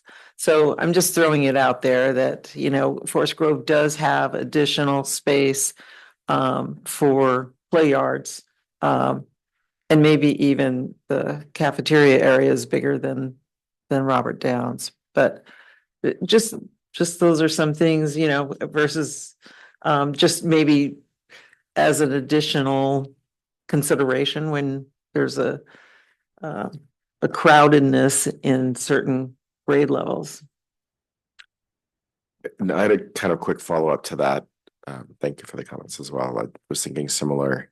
The timing, I just, and again, not asking you for the explicit data, but like, I'm going to start with a guess because it may be completely wrong, but I would guess you get a lot of enrollment at the beginning of the summer and at the end of the summer. Do you end up with like a peak at the beginning because you have I assume like, not in the beginning of the summer, but the first date available of enrollment, because I know as a parent, that's what I do is I have all my stuff ready. Once I can do it, I throw it in, but then I'm guessing at the end of the summer, you're probably dealing with more people moving in. So I guess what I'm asking is it kind of a bimodal distribution there, which I could see would be very much harder for planning than if it were a nice, even normal distribution. Yeah, so I would suggest that the fact that we have pre-registration open-ended for our district makes it a little bit difficult to start the enrollment process. There's families that pre-register in December, right? They're not able to upload their documents until we open the parent view portal in May, which by the way has been moved up a month from prior years. It was the middle of June. So to kind of get back to your question, I looked in May and you're right. There was a flood of families, especially in certain grade levels, that registered, that uploaded all of the pertinent documents, residency documents, and so forth. And then there were families that just did not. I don't know if I can place my finger on the why rationale. Certainly at the tail end of the summer, we are seeing more of the families that have held out because they're basically on the cusp of making a decision. Do I go to one of the elementary schools or middle school or high school here, or do I send my child to X in the county somewhere else? Or again, on the same vein, families that are moving into our area from out of the country or out of the state. They have to secure residency, so it delays the process for active registration. And just to follow up on that, when is the last time, and it might even be contractually, I don't know, but that you can switch teachers among sites? Because I'm trying to just could you do it the last day of summer and say, oh, okay, so that's what I was going to say. When is the last date you can actually switch a teacher from one site to the other based on class sizes or whatnot? I'm going to ask Chief Rogaman to come up on that one. Sorry, everybody from the crowd come up tonight. We just want to see all of you guys smiling faces in front of us. GTA bargaining agreement that we have. However, there is the ability for the district to staff whenever there's the demand for an involuntary transfer to take place, which is really what you're asking. So you could, up to the very last minute, do an involuntary transfer of one of the teachers. And that would make for an interesting start of the year for that teacher, for sure. Right. And so yeah. we do try to notify the teachers of, or we try to notify the teachers of their assignments by May 1st. That's what the contract calls for. It doesn't mean that we're excluded from being able to move a teacher out of their assignment. However, that's the goal, is to try to assign by May 1st. I will say that some of those assignments were extended past that deadline this year as things kind of got settled in. But we worked with PGTA every step of the way as we were making those assignments. Just trying to point out the fact that right, we have dates we're trying to meet again, and sometimes these spikes in enrollment happen after the ideal time. And again, not always anybody's fault. It's just the way the cookie crumbles, to use a childhood book that my kids loved. Okay. So with that, any last comments from the board? Can I just make one final Please. comment to it, just in response to, I think when we're talking about resources and additional supports, I think that reminder that, that's really something we look at closely at both of our elementary sites, and that additional support is provided where the need is. So, when we're talking about even no matter what grade level it is, right, that's something that, Principal Arbrun looks at very closely with her support staff. And if there are more needs at a particular grade level, that additional support and those additional resources will be assigned to that particular class. And that's, when I'm talking support, I'm talking if there's, we have aid support at both of our elementary school sites that our site administration has the ability and flexibility to assign where there's a need.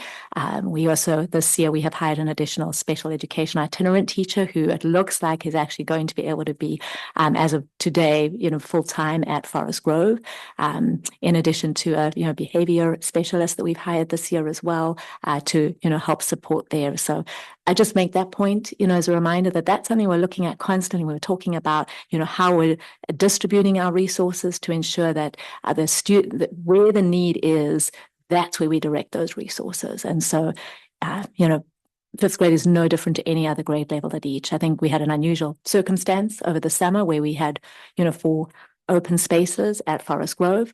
We were able to offer those 4 open positions to 4 pre-registered families of Forest Grove who were initially going to be forced transferred to Robert Down. Our ability to be able to keep them and maintain those families who have siblings at the school and therefore not see a decrease in enrollment at those other grade levels.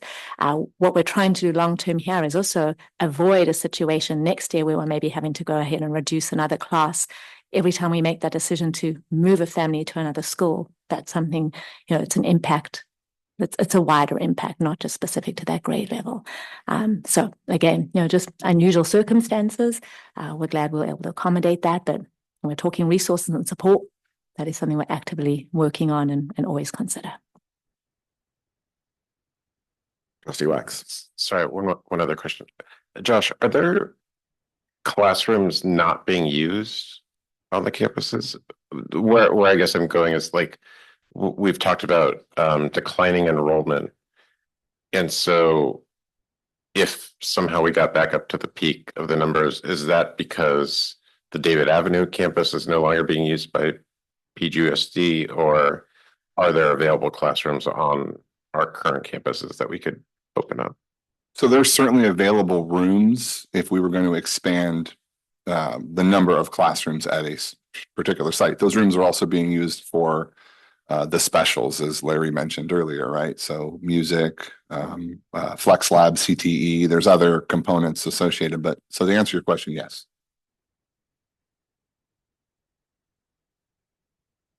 Great. With that, I think we will, hopefully you got good direction from us on, thank you for presenting this and the information we're interested in hearing. So I really appreciate that. And we will move on to item E. I will note it is 9:48. Do we have confidence that we can bang this out, or should we? Okay, so let's try. And if we get right up to 10, we'll take that up as a board.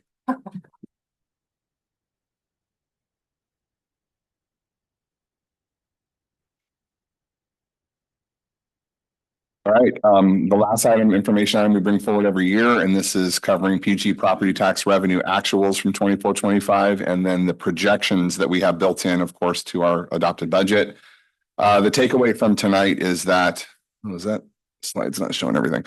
The takeaway from tonight is that the projections were relatively on target. I mean, really within the margin of error. Next slide.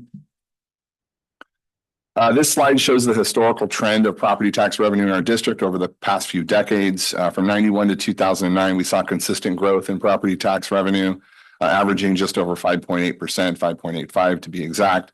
However, in 2009, 10 and 10, 11, we experienced a downward trend with a decrease of property tax revenue, which is a pretty significant downturn, as you can see, 0.22 and 1.24%. That was significant. Since 2011 as well, property tax revenue, of course, it's been on the rise, averaging over 4.51% within the past 10 years, and then a consistent growth that we've been projecting of 5% year over year. You hear me say that every single year, and I received that data from the county tax assessor's office. Next slide. Perfect. 24-25 fiscal data realized property tax revenue of $37,442,456 is shown on the slide, which represents just over just over 5.1. I rounded up. It was 5.19% increase year over. That's just under 1.9 million over the prior fiscal year 23-24. The revenue did exceed the 24-25 adopted budget projections just by around 126,000. So very, very nominal. We were pretty much on target, as I mentioned at the beginning of the slide. And again, that's due to assessed valuation growth assessments being done by the county tax assessor's office that they track for decades and then give us their assumptions. Property tax revenue is received throughout the fiscal year. You hear me tell you this all the time. December and April, those are the two big dates for us where we receive quite a bit of our property tax revenue. But there is trickle in over the course of many of the other months. Just to give you an example, last year we saw trickle in the months of September, October. Hadn't seen that in the prior two fiscal years. This past year, we saw a substantial increase in property tax revenue in the month of June. Hadn't seen that over the past few fiscal years. So predominantly December, April, but we do get trickle in over the course of the other months. And the data does demonstrate strong performance of property tax revenue stream for our district. Next slide. And the final slide tonight covers the 25-26 adopted budget, which projects an increase of just under 1.5 million, which represents 5% increase over 24-25. I would note that the 5% increase does not book certain things, certain revenue projections, such as delinquent taxes or prior year tax receipts. So when we do the projections in the adopted budget, oftentimes when I bring unaudited actuals forward in September, you're going to see that, wow, we had an increase over the adopted budget. And the question is why? Well, delinquent tax receipts and prior year tax receipts are received. We don't book those in a projected budget because they just we don't really know where they're going to fall. It doesn't fall within that 5%. As of August 7th board meeting tonight, the projections remain unchanged. As I mentioned multiple times, county tax assessor's office continues with a projected 5% increase year over. And then finally, future tax assessments will reflect changes as we move forward. If we continue to see growth in home sales in our area, we'll see an increase in assessed valuation. Mortgage rate fluctuations will help with that. If we see mortgage rates reduced, we're going to see more growth, more assessed valuation, which yields higher tax revenue. And then as I always mention at the end of this, we will share property tax projections as we move throughout the year. The very first time you'll hear me talking about this again is in our first budget revision in October. We call that budget revision 1, which basically replaces the adopted budget. And it's 9:53. We'll stop there. Okay, we've got one person online, it looks like. So I will go to them and then I will have a motion to make. And Jennifer, you are up. Thank you for. Hey, good evening, you guys. So Jennifer Story here, mom of a Forest Grove 5th grader. And I can guarantee you right now that 29 kids in those classrooms is not okay. We went from 19 to 29. That's 10 extra desks, 10 extra kids that are growing. And it is beyond compact. And when you talk about Forest Grove having a larger campus, that may be true, like acreage wise, but as far as interior spaces, I have a hard time believing that. And also to say that we have room, you know, would mean to get rid of the computer lab or the music room. That's not having room to me.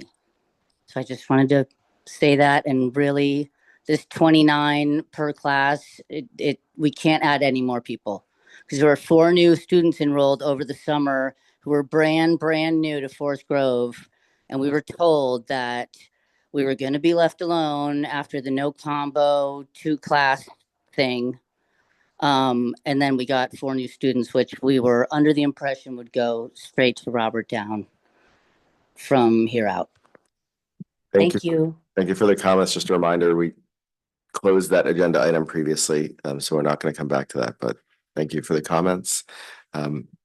Actually, we have 5 minutes. Anyone here, any other from the public, I should say, on this agenda item, the financials, projected revenue? If not, I'll go to the board. Any comments? And if there is, go ahead. Just one quick comment about if we're looking at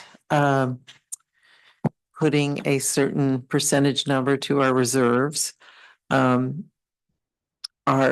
is it reasonable to look at the property taxes increases as a way to start, you know, moving something into a reserve? So, great question. And I would suggest that until the district adopts a revenue neutral budget and we're continuing to deficit spend, having a conversation about building reserves is something I don't know if the business office is prepared to have a discussion on, simply because new property tax revenue, I've shown this before and I did the budget study session. We need around 3.8 to 4% new growth in property tax revenue just to sustain business in the new fiscal year.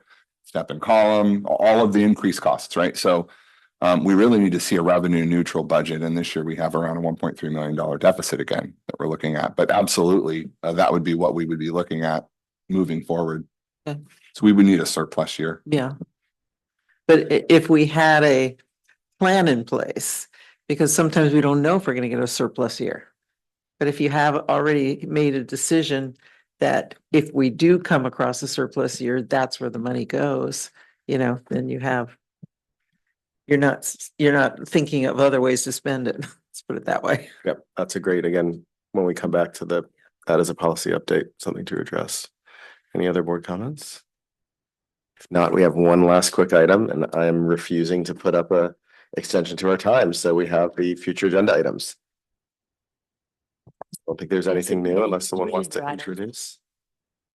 I do, but I'm happy to submit an electronic request. Perfect. You have 1 minute. You want to say it?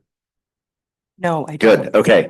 With that, we are adjourned. Thank you at 9:57 p.m.